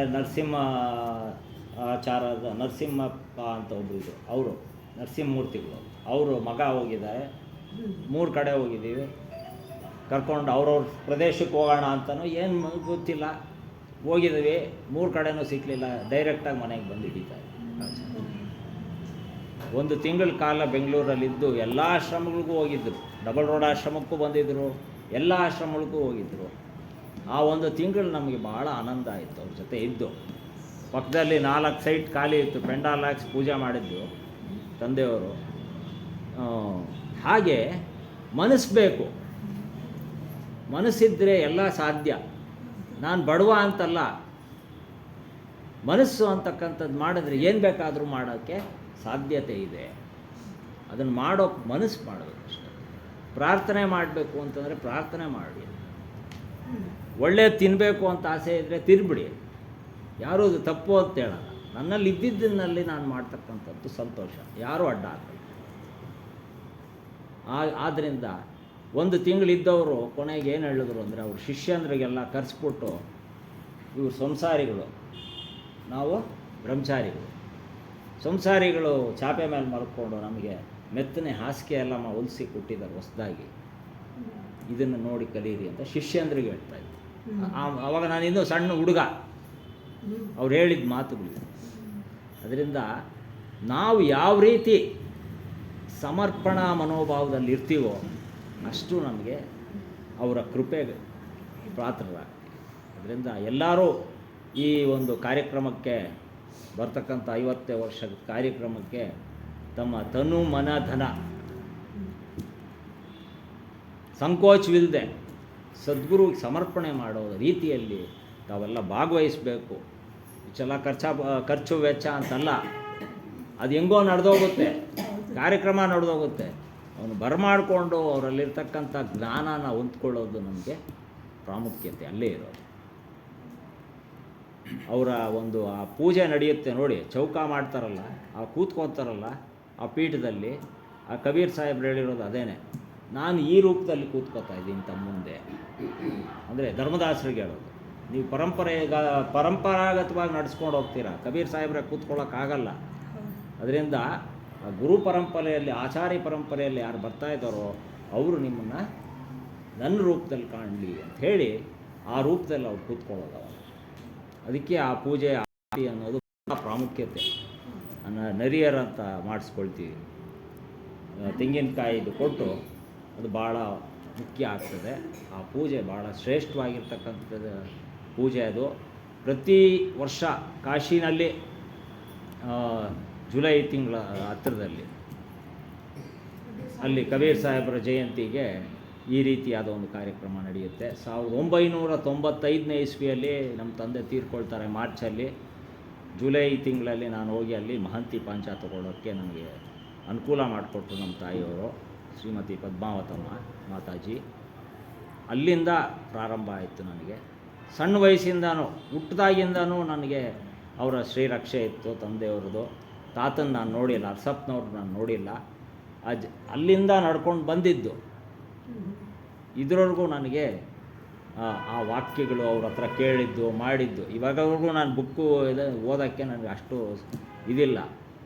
ಆ ಒಂದು ಇದನ್ನು ನಾನು ಕಲಿತು ತಮ್ಮಲ್ಲಿ 2 ವಿಷಯನ ಹೇಳೋಕ್ಕೆ ಅನುಕೂಲವಾಗ್ತಾಯಿದೆ. ಈಗಲೂ ಸಹ ಹೋಗಿದ್ದೀನಿ, ಕೆಲವು ಕ್ಷೇತ್ರಗಳಿಗೆಲ್ಲ ಹೋಗಿದ್ದೀನಿ, ಕಬೀರ್ ಸಾಹೇಬರ ಕ್ಷೇತ್ರಗಳಿಗೆಲ್ಲ. ಅದರಲ್ಲಿ ಒಂದು ಜಗನ್ನಾಥ್ ಪುರಿ ಜಗನ್ನಾಥ್ ಅಂತ ಕೇಳಿದ್ದೀರ, ವಿಶೇಷವಾದ ದೇವಸ್ಥಾನ ಇದೆ ಅಲ್ಲಿ. ಆ ಒಂದು ದೇವಸ್ಥಾನ ನಿಲ್ಲಕ್ಕೂ ಕಬೀರ್ ಸಾಹೇಬ್ರೆ ಸಹಾಯ ಮಾಡಿದ್ದು. ಇವತ್ತಿಗೂ ನೀವು ಹೋದರೆ ಬಹಳ ಶ್ರೇಷ್ಠವಾದ ದೇವಸ್ಥಾನ ಯಾವುದು ಅಂದರೆ ಜಗನ್ನಾಥ್ ಪುರಿ ಅಂತ ಹೋಗ್ತಾರೆ. ಫಾರಿನರ್ಸ್ ಎಲ್ಲ ಬರ್ತಾರೆ ನೋಡ್ಕೊಂಡು ಹೋಗೋಕ್ಕೆ. ದೇವಸ್ಥಾನದ ಒಳಗಡೆ ಬಿಡಲ್ಲ ಅವ್ರನ್ನ, ಹೊರಗಡೆ ನೋಡಿಕೊಂಡು ಅದ್ರ ಸೌಂದರ್ಯನ ಎಲ್ಲ ವರ್ಣನೆ ಮಾಡಿಬಿಟ್ಟು ಹೋಗ್ತಾರೆ ವಿನಃ ಅಷ್ಟೊಂದು ಶ್ರೇಷ್ಠವಾಗಿದೆ. ಅನ್ನದಾನ ನಡೆಯುತ್ತೆ ಅಲ್ಲಿ, ಪ್ರತಿ ದಿನ ಕೂಡ ಅನ್ನದಾನ ನಡೀಬೇಕು ಅಂತ ಹೇಳಿರ್ತಾರೆ ಕಬೀರ್ ಸಾಹೇಬರು. ಅದೇ ಥರ ನಡೆಯುತ್ತೆ. ಅದೇ ಥರ ಎಷ್ಟೋ ಕಬೀರ್ ಸಾಹೇಬ್ರ ಪವಾಡ ನೋಡ್ಬೋದು ನಾವು. ಕಾಶಿನಲ್ಲಿ ಪ್ರವಚನಕ್ಕೆ ಕೂತಿರ್ತಾರೆ ಕಬೀರ್ ಸಾಹೇಬರು. ಇಲ್ಲಿ ಪಂಡಿತನಿಗೆ ಮೈ ಮೇಲೆ ಬೆಂಕಿ ಹತ್ಕೊಂಡು ಉರಿಗೆ ಕಷ್ಟಪಡ್ತಾ ಇದ್ದರೆ ಕಬೀರ್ ಸಾಹೇಬರು ಸತ್ಸಂಗ ಮಾಡ್ತಾಯಿದ್ದವ್ರು ನಿಲ್ಲಿಸ್ಬಿಟ್ಟು ನೀರು ಚೆಲ್ತಾರೆ ಅಲ್ಲಿನ ರಾಜ. ಇದೇನು ಮಾಡ್ತಾ ಇದ್ದೀರಾ, ಸತ್ಸಂಗದಲ್ಲಿ ನೀರನ್ನು ಅಲ್ಲಿ ಚೆಲ್ತಾ ಇದ್ದೀರಾ ಅಂದರೆ, ಯಾರಿಗೋ ಉರಿತಾ ಇತ್ತಪ್ಪ, ಆ ಒಂದು ಇದನ್ನು ತಣುಪು ಮಾಡಬೇಕಿತ್ತು ನಾನು, ಅದಕ್ಕೆ ಈ ಥರ ಸುಟ್ಟೋಗಿದ್ದಾನೆ, ಅವ್ರ ಕಾಲೆಲ್ಲ ಸುಟ್ಟೋಗಿದೆ, ಪುರಿ ಜಗನ್ನಾಥದಲ್ಲಿ ನಡೆದಿರ್ತಕ್ಕಂಥದ್ದು ಘಟನೆ ಇದು ಅಂತ ಹೇಳ್ತಾರೆ. ಆಗ ರಾಜ ಕಳಿಸ್ತಾನಂತೆ ತನ್ನ ಸೇವಕರನ್ನ, ಈ ಸಮಾಚಾರ ನಿಜಾನೋ ಸುಳ್ಳೋ ತಿಳ್ಕೊಂಡು ಬನ್ನಿ. ಅಲ್ಲಿ ಹೋದರೆ ಅವಾಗ ಇದು ನಡೆದ ಘಟನೆ. ಆ ಪಂಡಿತ ಯಾರೂ ಅಲ್ಲ, ಕಬೀರ್ ಸಾಹೇಬ್ರ ಭಕ್ತ. ಆದ್ದರಿಂದ ಆ ರೀತಿ ಬಹಳಷ್ಟು ಇದು ನಡೆದಿದೆ. ಕೆಲವರು ನಂಬ್ತಾರೆ, ಕೆಲವರು ನಂಬಲ್ಲ. ಆದರೂ ನಾನು ಹೇಳಬೇಕಂದ್ರೆ ಇಷ್ಟೇ ಹೇಳೋದು, ಕಬೀರರ ಒಂದು ದೋಹೆಗಳೇ ಆಗಲಿ, ಒಂದು ವಚನೆಗಳೇ ಆಗಲಿ, ಇವತ್ತಿಗೂ ಸಹ ಅದರ ಬಗ್ಗೆ ಬಹಳಷ್ಟು ವಿಚಾರಧಾರೆಯನ್ನು, ಅಂದರೆ PhD ಮಾಡ್ತಾಯಿದ್ದಾರೆ, ಅದನ್ನು ಸಂಶೋಧನೆ ಮಾಡಿ PhD ತೊಗೊಳ್ತಾ ಇದ್ದಾರೆ, ಡಾಕ್ಟ್ರೇಟ್ ಮಾಡ್ತಾಯಿದ್ದಾರೆ ಅದರಲ್ಲಿ. ಹಂಗೆ ಇಷ್ಟೋ ಒಂದು ಇದನ್ನು ಗೊತ್ತಿಲ್ಲದೆ ಇರೋದು ತಿಳ್ಕೊಳ್ಳೋ ಒಂದು ಸ್ಥಿತಿಗೆ ಹೋಗ್ತಾ ಇದ್ದಾರೆ. ತಾವೆಲ್ಲರಿಗೂ ಹನುಮಾನ್ ದಾಸರು ಸಹ ಕೂಡ ಸುಮ್ಮನೆ ಒಪ್ಪಲಿಲ್ಲ ಕಬೀರ್ ಪಂಥನ. ಬಹಳ ಸಂಶೋಧನೆ ನಡೆಸಿ ಸಂವಾದಗಳು ಮಾಡಿ ಈ ಒಂದು ಆಶ್ರಮನ ನಿರ್ಮಾಣ ಮಾಡಿದರು. ಆಶ್ರಮ ಇವತ್ತಿಗೂ ನಡೀತಾ ಇದೆ ಅಂದರೆ ಬಹಳ ಸಂತೋಷ ಆಗುತ್ತೆ ನನಗೆ. ಇಷ್ಟೆಲ್ಲ ಜನ ಸೇರ್ತಾ ಇದ್ದೀರಾ, ಇನ್ನೂ ಸೇರಬೇಕು. ಈ ಒಂದು ಯಾವ ರೀತಿ ಅಂದರೆ ನಾವು ಕರೆಯೋದಿಲ್ಲಿ ನಿಮ್ಮನ್ನು ನೀವು ಅನುಕೂಲ ಮಾಡ್ಕೊಳ್ಳಿ, ನೀವು ಮೋಕ್ಷ ಅಂದರೆ ಏನು ಅನ್ನೋದನ್ನು ತಿಳ್ಕೊಳ್ಳಿ, ನಿಮ್ಮನ್ನು ನೀವು ಅರ್ಥ ಮಾಡ್ಕೊಳ್ಳಿ ಅಷ್ಟೇ. ಆದ್ದರಿಂದ ಇಷ್ಟನ್ನು ಮಾತ್ರ ನಾವು ನಿಮಗೆ ತಿಳಿಸಿ, ಇನ್ನೂ ಏನೇ ಅನುಮಾನ ಇದ್ದರೂ ಕೇಳಿ, ನನ್ನ ಕೈಲಾದಷ್ಟು ನಾನು ತೀರಿಸೋ ಪ್ರಯತ್ನ ಮಾಡ್ತೀನಿ. ತೀರ್ಸೋಕ್ಕಾಗಲಿಲ್ಲ ಅಂದರೆ ಬೇರೆಯವರಲ್ಲಿ ನಾನು ತಿಳ್ಕೊಂಡು ತಮಗೆ ತಿಳಿಸೋವಂಥ ಒಂದು ವ್ಯವಸ್ಥೆ ಮಾಡೋಣ.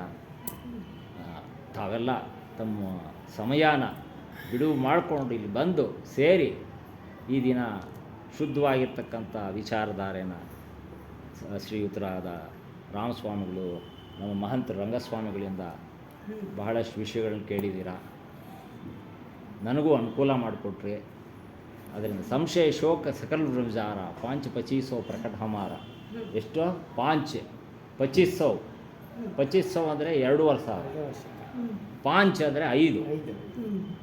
ಸಂಶಯ ಶೋಕ ಸಕಲ ಬ್ರಹ್ಮಚಾರ 5-25 ಪ್ರಕಟ ಹಮಾರ ಅಂದರೆ ಅಷ್ಟು ಪ್ರಕಟವಾಗುತ್ತಂತೆ ಮನಸ್ಸಲ್ಲಿ ಸಂಶಯ ಅನ್ನೋದು. 5-25 ಪ್ರಕಟ ಹಮಾರ. ಅದರಿಂದ ಈ ಒಂದು ಇದನ್ನು ನಾವು ಕಳ್ಕೋಬೇಕು ಅಂದರೆ ಅದೇ ಏನು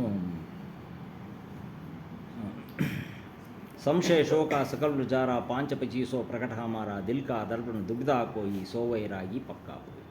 ಇದನ್ನೆಲ್ಲ ಕಳ್ಕೊಂಡವನು ಸೋಬೈರಾಗಿ ಬೈರಾಗಿ ಅಂದರೆ ಎಲ್ಲವನ್ನು ಅರ್ಥ ಮಾಡ್ಕೊಳ್ತಕ್ಕಂಥ ಸೋಬೈರಾಗಿ ಪಕ್ಕಾ ಹೋಗಿ ಪಕ್ಕಾ ಆಗ್ತಾನೆ. ಶೂನ್ಯ ಮಹಲ್ ಇದು ಶೂನ್ಯ ಮಹಲ್. ಇದು ನಿಮಗೆ ಕಾಣಿಸೋದೆಲ್ಲ ಸುಳ್ಳೆ, ಯಾವುದು ಸತ್ಯ ಇಲ್ಲ. ಮಗ ಅಂತೀವಿ, ಗಂಡ ಅಂತೀವಿ, ಕಾರು ಅಂತೀವಿ, ಮನೆ ಅಂತೀವಿ, ಇದೆಲ್ಲ ಶೂನ್ಯ ಮಹಲ್. ಮಹಲ್ ಅನ್ನೋದೇ ಶೂನ್ಯ ಮಹಲ್ ಫೇರಿ ಹೈ. ಅಮೃತ ರಸಕ್ಕೆ ಭಿಕ್ಷಾಲಿ, ಅಮೃತ ರಸಕ್ಕೆ ಬೇಡ್ಕೊಳ್ಳಿ. ದುಃಖಸ್ಕೋ ಮೇಳ ಜಗಕಾಬಾಹು. ದುಃಖ ಸುಖ ಅನ್ನೋದು ಜಗತ್ತಿಗೆ ಬಿಟ್ಟಿರೋದು, ನಿಮಗೆ ನಮಗೆ ಎಲ್ಲ ಬಿಟ್ಟಿರೋದು. ಇದರಿಂದ ಈ ಬಂಧನದಿಂದ ನಾವು ಇಳಿಸ್ಕೋಬೇಕು ಅಂದರೆ ಇದನ್ನೆಲ್ಲ ನಾವು ಅರ್ಥ ಮಾಡಿಕೊಂಡ್ರೆ ಮಾತ್ರ ನಮಗೆ ಆ ಮೋಕ್ಷ ಸ್ಥಿತಿ ಪ್ರಾಪ್ತಿಯಾಗುತ್ತೆ. ಸದ್ಗುರು ಕಬೀರ್ ಸಾಹೇಬರು ತಮಗೆಲ್ಲ ಒಳ್ಳೇದು ಮಾಡಿ ಆರೋಗ್ಯ ಐಶ್ವರ್ಯನೂ ಇರಲಿ, ಆರೋಗ್ಯನೂ ಇರಲಿ, ಕೊಟ್ಟು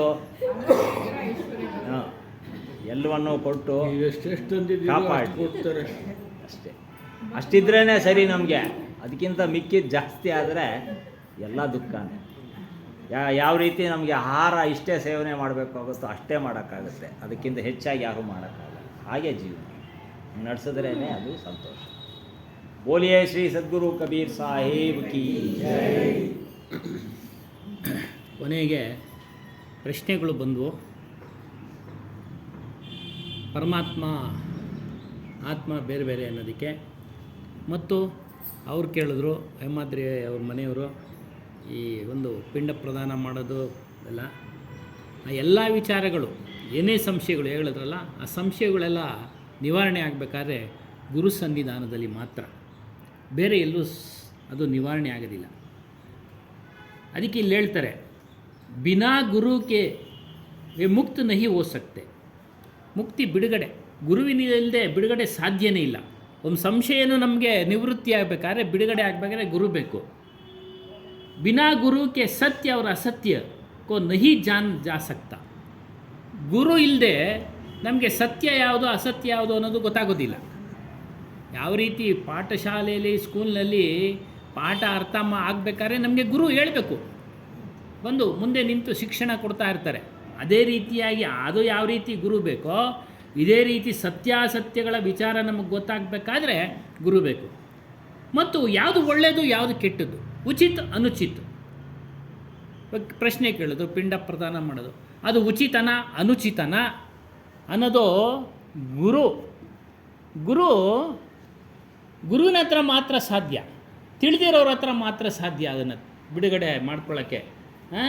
ಈ ರೀತಿ ಜ್ಞಾನ ಇವೆಲ್ಲವೂ ಸಹ ಜ್ಞಾನ ಅಂದ್ರೇನು, ಅಜ್ಞಾನ ಅಂದ್ರೇನು, ವಿದ್ಯೆ ಅಂದ್ರೇನು, ಅವಿದ್ಯೆ ಅಂದ್ರೇನು, ಇವೆಲ್ಲ ತಿಳಿಯೋಕ್ಕೂ ಸಹ ಗುರು ಬೇಕು. ಅದಕ್ಕೆ ಇಲ್ಲಿ ಒಂದು ಹಿರೇವಿದನ್ನು ಒಂದು ಸಾಕಿ ಮೂಲಕ ಹೇಳ್ತಾರೆ, ಗುರುಬಿನ ಲಕೈನ ಉಪಜೈ, ಗುರುಬಿನ ಮಿಲೈನ ಮೋಕ್ಷ. ಜ್ಞಾನ ಪ್ರಾಪ್ತಿ ಆಗಬೇಕಾದ್ರೆ ಗುರು ಬೇಕು, ಮೋಕ್ಷ ಪ್ರಾಪ್ತಿ ಆಗಬೇಕಾದ್ರೆ ಗುರು ಬೇಕು. ಯಾವ ರೀತಿ ಶಿಷ್ಯನನ್ನು ತಯಾರು ಮಾಡ್ತಾನೆ ಅಂತ ಅಂದರೆ, ಗುರು ಕುಮಾರ್ ಶಿಷ್ಯ ಕುಂಭ ಹೈ, ಗಡಿ ಗಡಿ ಕಾಳೆ ಕೋಟ್, ಅಂತರ್ ಹಾತ್ ಸಹಾರ ದೈ, ಬಾಹರ್ ಬಾಹೈ ಚೋಟ್. ಈ ಕುಮಾರ ಮಡಿಕೆ ಮಾಡ್ತಾನೆ, ಆ ಮಾಡುವಾಗ ಅದು ಅಡ್ಡಾದಿಡ್ಡಿಯಾಗಿ ಬರುತ್ತೆ, ಒಂದೇ ರೀತಿ ಒಂದೇ ಕ್ಲೀನಾಗಿ ಬರೋದಿಲ್ಲ. ಆಗೇನು ಮಾಡ್ತಾನೆ, ಒಳಗಡೆ ಕೈ ಕೊಟ್ಟು ಅದೇನೋ ಒಂದು ಪಟ್ಟಿ ಇಟ್ಕೊಂಡು ಮೇಲ್ಗಡೆ ಪಟ್ಟಿಯಿಂದ ಹೊಡಿತಾನೆ. ಅದೆಲ್ಲ ಸಮವಾಗಿ ನೀಟಾಗಿ ಬರಬೇಕು, ಒಂದು ಆಕಾರವಾಗಿ ಬರಬೇಕು ಅಂದರೆ. ಅದೇ ರೀತಿಯಾಗಿ ಯಾವ ಶಿಷ್ಯ ಗುರುವಿಗೆ ಸಮರ್ಪಣೆ ಮಾಡ್ಕೊಂಡಿರ್ತಾನೋ ಅವನ ಒಂದು ಒಳಗಡೆ ಜ್ಞಾನದ ಒಂದು ಜ್ಯೋತಿನ ಪ್ರಕಾಶನ ಪ್ರಜ್ವಲಿಸ್ತಾ ಇರ್ತಾನೆ ಗುರು. ಯಾಕೆ ಆತನ ಮಾತುಗಳನ್ನು ಶ್ರದ್ಧೆಯಿಂದ ಪ್ರೇಮದಿಂದ ನಾವು ತೆಗೆದುಕೊಂಡು ಮನನ ಮಾಡಿಕೊಂಡ್ರೆ ಅವೆಲ್ಲ ಕೆಲಸ ಮಾಡ್ತವೆ. ಓ ಗುರು ಈ ರೀತಿ ಹೇಳಿದ್ರು ನಾನು ಈ ರೀತಿ ಇರಬೇಕು, ಈ ರೀತಿ ಹೇಳಿದ್ರು ಈ ರೀತಿ ಇರಬೇಕು. ಆವಾಗಲೇ ಮೋಕ್ಷದ ದಾರಿ ಸಾಧನೆ ಆಗೋದು. ಅದಕ್ಕೆ ಹೇಳ್ತಾರೆ, ಭೀತರ ಹಾತ್ಕೋ ಸಹಾರ ದೇಕ ಊಪರ್ ಸೆ ಚೋಟ್ ಮಾರ್ತಾ ಹೈ. ಒಳಗಡೆ ಕೈ ಇಕ್ಬಿಟ್ಟು ಕುಂಬಾರನು ಆ ಮಡಿಕೆನ ಮೇಲೆ ಒಂದು ಪಟ್ಟಿ ತೊಗೊಂಡು ಹೊಡಿತಾನೆ, ಸಮ ಮಾಡ್ತಾನೆ. ನಾವೆಲ್ಲ ಅಡ್ಡಾದಿಡ್ಡಿಯಾಗಿ ಬೆಳೆದ್ಬಿಟ್ಟಿರ್ತೀವಿ, ನಮ್ಮ ಸ್ವಭಾವ ಅಡ್ಡಾದಿಡ್ಡಿಯಾಗಿ ಬಿಟ್ಟಿರುತ್ತೆ, ಎಲ್ಲೆಲ್ಲೋ ಹೋಗುತ್ತೆ. ಅದು ಗುರುವಿನ ಸನ್ನಿಧಾನಕ್ಕೆ ಬಂದಾಗ ಮಾತ್ರ ಅದು ಎಲ್ಲ ಸರಳತೆ ಆಗುತ್ತೆ. ಮತ್ತು ಸರಳವಾದ ಜ್ಞಾನವನ್ನು ಬೋಧಿಸಿದವರು ಸದ್ಗುರು ಕಬೀರ್ ಸಾಹೇಬರು. ಬೇರೆ ಎಲ್ಲರೂ ಕಠಿಣವಾದ ತಪಸ್ಸು ಮಾಡಬೇಕು, ಪರಮಾತ್ಮ ಸಿಗಬೇಕಾದ್ರೆ ನೀರಿನಲ್ಲಿ ಕುಳಿತು ತಪಸ್ಸು ಮಾಡಬೇಕು, ಬೆಂಕಿನಲ್ಲಿ ಮಧ್ಯೆ ಕೂತ್ಕೊಂಡು ತಪಸ್ಸು ಮಾಡಬೇಕು ಅಂತ ಹೇಳ್ತಾರೆ. ಆದರೆ ಹೇಳಲ್ಲ, ಸುಮಿರನ್ನು ಮಾರ್ಗ ಸಹಜಕ ಸತಗುರು ದಿಯಾ ಬತಾಯ್, ಸಾಂಜ್ ಸುಮಿರನ್ನು ಕರೋ ಏಕದನ ಮಿಲಸಿ ಆಯ್. ನೋಡಿ ಅರ್ಥ, ಜಪ ತಪ ಕಠಿಣವಾದ ಕೆಲಸಗಳನ್ನು ಮಾಡೋದ್ರಿಂದ ಪ್ರಯೋಜನ ಇಲ್ಲ, ಅದೊಂದೆಲ್ಲ ಸಾಧನೆ ಆಗುತ್ತೆ, ಆಗ ಅವ್ರು ಮಾಡ್ಕೊಳ್ಳಿ ಬಿಡಲಿ. ಆದರೆ ಸುಲಭವಾಗಿರೋರಿಗೆ, ಯಾಕೆ ನನ್ನ ಕೈನಲ್ಲಿ ಆಗಲ್ಲಪ್ಪ ಅಂತೇಳಿ ಸುಮ್ಮನಾಗ್ಬಿಡ್ತೀವಲ್ಲ ನಾವೆಲ್ಲ, ಅಂಥವ್ರಿಗೆ ಒಳ್ಳೆ ಮಾರ್ಗ ತೋರಿಸಿದರೆ ಸಾನ್ಸ್ ಅದೇ ಹೇಳಿದ್ರೆ ಶ್ವಾಸ ಸಾನ್ಸ್ ಅಂದರೆ ಶ್ವಾಸಕ್ಕೂ ಸ್ಮರಣ ಮಾಡಿರಿ. ಏನು ಗುರು ಏನು ಹೇಳ್ಕೊಟ್ಟಿರೋ ಅದನ್ನು ಸ್ಮರಣೆ ಮಾಡಿ. ಸರಳವಾದ ಮಾರ್ಗ. ಎಲ್ಲೋ ಹೋಗಿ ಹಿಮಾಲಯದಲ್ಲಿ ಕೂತ್ಕೊಂಡು ತಪಸ್ಸು ಮಾಡಬೇಕು, ಅಲ್ಲಿ ತಪಸ್ಸು ಮಾಡಬೇಕು, ಆಶ್ರಮಕ್ಕೆ ಹೋಗಿ ಸೇರ್ಕೊಂಬಿಡ್ಬೇಕು, ಅವೆಲ್ಲ ಬೇಡ. ಅವೆಲ್ಲ ಒಂದು ಭ್ರಮೆ, ತಪ್ಪು ತಿಳುವಳಿಕೆ. ಮನೆಯಲ್ಲಿ ಕುಳಿತಿರೋಂಗೆ ಮಾಡಿ. ಕೈವಾರ ತಾತಯ್ಯನವ್ರ ಪುಸ್ತಕ ಅವರು ತಂದುಕೊಟ್ರು, ಗಿರಿಜಮ್ಮ ಅವರು, ಓದ್ತಾ ಇದ್ದೀನಿ. ಅಲ್ಲೂ ಕೂಡ ಕಬೀರ್ ವಿಚಾರ ಬರುತ್ತೆ. ಅವ್ರು ಹೇಳ್ತಾರೆ, ಪರಮಾತ್ಮ ಎಲ್ಲಿದ್ದಾನೆ? ನಿಮ್ಮಲ್ಲೇ ಇದ್ದಾನೆ ಅಂತ ಅಲ್ಲೂ ಹೇಳ್ತಾರೆ. ಆತ್ಮನೇ ಪರಮಾತ್ಮ.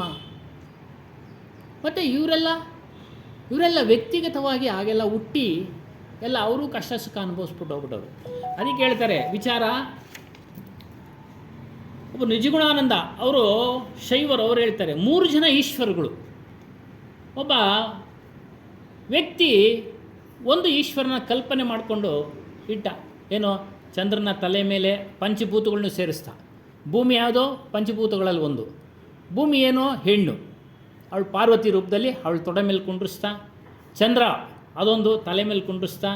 ಗಂಗೆ ತಲೆ ಮೇಲೆ ಕುಂಡ್ರಿಸ್ತಾ. ಈ ರೀತಿ ಕಲ್ಪನೆ ಮಾಡಿದ್ದಾರೆ. ಒಬ್ಬ ಶಿವ, ಇನ್ನೊಬ್ಬ ಶಿವ ಹಿಮಾಲಯದಲ್ಲಿ ತಪಸ್ಸು ಮಾಡ್ತಾ ಇದ್ದಾನೆ. ಇವರೆಲ್ಲರಿಗಿನ್ನ ಹೆಚ್ಚಿನ ಶಿವ ಯಾರು ಅಂತಂದರೆ ನಿಮ್ಮ ಸ್ವರೂಪ. ಇದು ಹೊರಗಡೆ ಜ್ಞಾನಿಗಳು ಹೇಳಿರೋ ಮಾತುಗಳಿವೆಲ್ಲ. ನಿಮ್ಮ ಸ್ವರೂಪವೇ ಈಶ್ವರ, ನಿಮ್ಮ ಸ್ವರೂಪವೇ ರಾಮ ಕೃಷ್ಣ. ಹೇಳ್ತಾರೆ ಗುರು ಯಾರು? ಗುರು ನಾರಾಯಣ ರೂಪ ಹೈ. ನೋಡಿ, ಗುರುನೇ ನಾರಾಯಣ ರೂಪ, ಅವನೇ ಎಲ್ಲವನ್ನು ಬಿಡುಗಡೆ ಮಾಡೋನು. ಹಾಗಾಗಿ ತಾವೆಲ್ಲರೂ ಸಹ ಈ ಒಂದು ಆತ್ಮವಿಚಾರ ಕೇಳಕ್ಕೆ ಬಂದಿದ್ದಾರೆ. ತುಂಬ ಸಂತೋಷ. ಇವತ್ತೊಂದು ದಿನ ಸದ್ಗುರು ಮಹಂತ ಶ್ರೀ ಜಗನ್ನಾಥ ಸಾಹೇಬರು ತಿಳಿಸ್ಕೊಟ್ಟಿದ್ದಾರೆ. ಅವ್ರಿಗೂ ಧನ್ಯವಾದಗಳು, ನಿಮಗೂ ಧನ್ಯವಾದಗಳು. ಮುಂದಿನ ವಾರ ಇಲ್ಲಿರೋದಿಲ್ಲ, ಆಶ್ರಮದಲ್ಲಿರುತ್ತೆ. 12ನೇ ತಾರೀಕು. ದಯವಿಟ್ಟು ನಿಮ್ಮ ಬಂಧುಗಳನ್ನು ಕರ್ಕೊಂಬನ್ನಿ, ಮಕ್ಕಳನ್ನ ಕರ್ಕೊಂಬನ್ನಿ. ಒಳ್ಳೆ ಗುಣವಂತರಾಗ್ತಾರೆ, ನೀತಿವಂತರಾಗ್ತಾರೆ. ಆಶ್ರಮದಲ್ಲಿ ಮುಂದಿನ ಭಾನುವಾರ 11 ಗಂಟೆಯಿಂದ 1:00ವರೆಗೆ 11 ಗಂಟೆವರೆಗೂ ಭಜನೆ ಇರುತ್ತೆ. ಭಜನೆಯಲ್ಲೂ ಪಾಲ್ಗೊಳ್ಳಬಹುದು ನೀವು, ಅದೇನು ಅಡ್ಡಿ ಇಲ್ಲ. ಯಾರು ಬೇಕಾದ್ರೂ ಬಂದು ಗುರು ಭಜನೆ ಮಾಡಬಹುದು. ಅದು 11ರಿಂದ 1:15 ಗಂಟೆವರೆಗೂ ಉಪನ್ಯಾಸ ಇರುತ್ತೆ. ಕಬೀರ್ ಸಾಹೇಬರ ಅಮೃತವಾಣಿ ಉಪನ್ಯಾಸ. ಹಾಗಾಗಿ ದಯಮಾಡಿ ಎಲ್ಲರೂ ಸಹ ಬರಬೇಕು ಅಂತ ಈ ಮೂಲಕ ಪ್ರಾರ್ಥಿಸ್ತಾ ಇದನ್ನು ಕಾರ್ಯಕ್ರಮಕ್ಕೆ ಆಗಮಿಸಿ ಕಾರ್ಯಕ್ರಮವನ್ನು ಯಶಸ್ಸಾಗಿ ನಡೆಸಿಕೊಟ್ಟಂಥ ನಿಮಗೂ ಮತ್ತು ಮೋಹನ್ ಜಗನ್ನಾಥ್ ಸಾಹೇಬ್ರಿಗೆಲ್ಲರಿಗೂ ಸಹ ವಂದನೆಗಳನ್ನು ಸಲ್ಲಿಸ್ತಾ ಇಲ್ಲಿ ಮುಕ್ತಾಯ ಮಾಡ್ತಾ ಇದ್ದೀನಿ.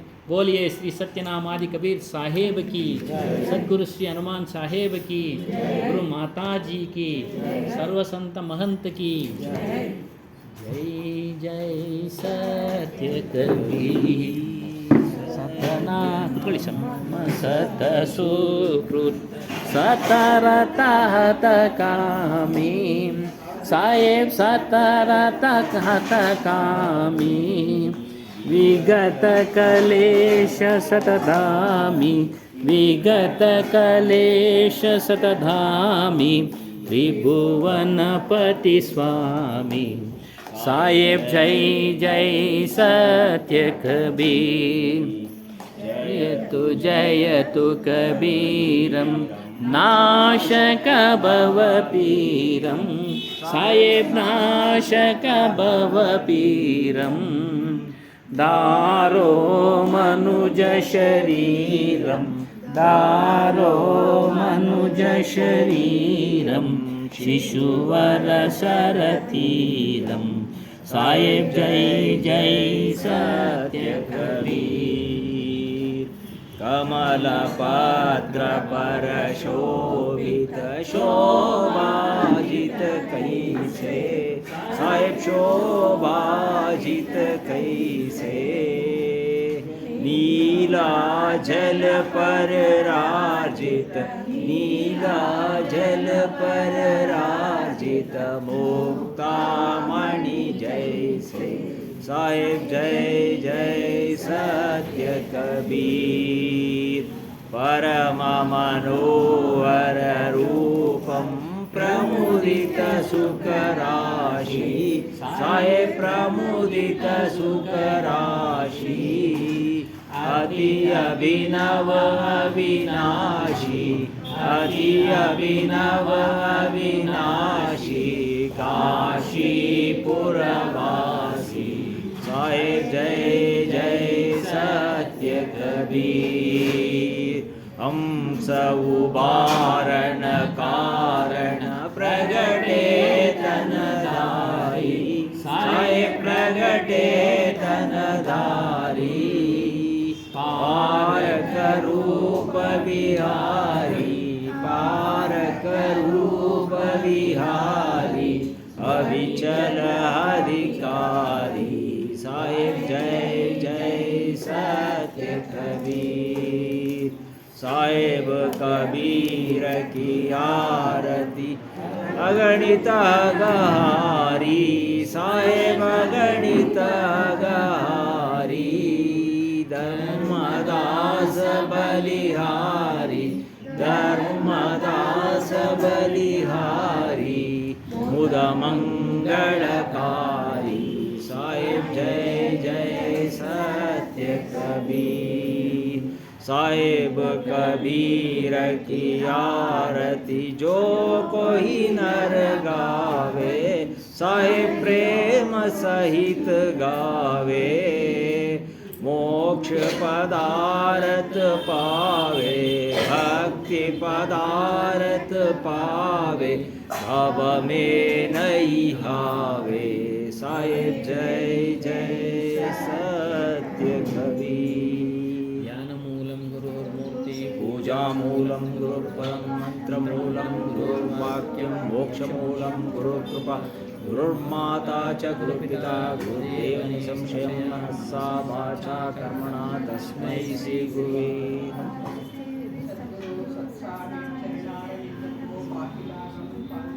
मंगलं श्री गुरुदेवाय महनीयात्मने मंगलं सर्वलोकशरण्याय साहेब बंदगी साहेब बंदगी साहेब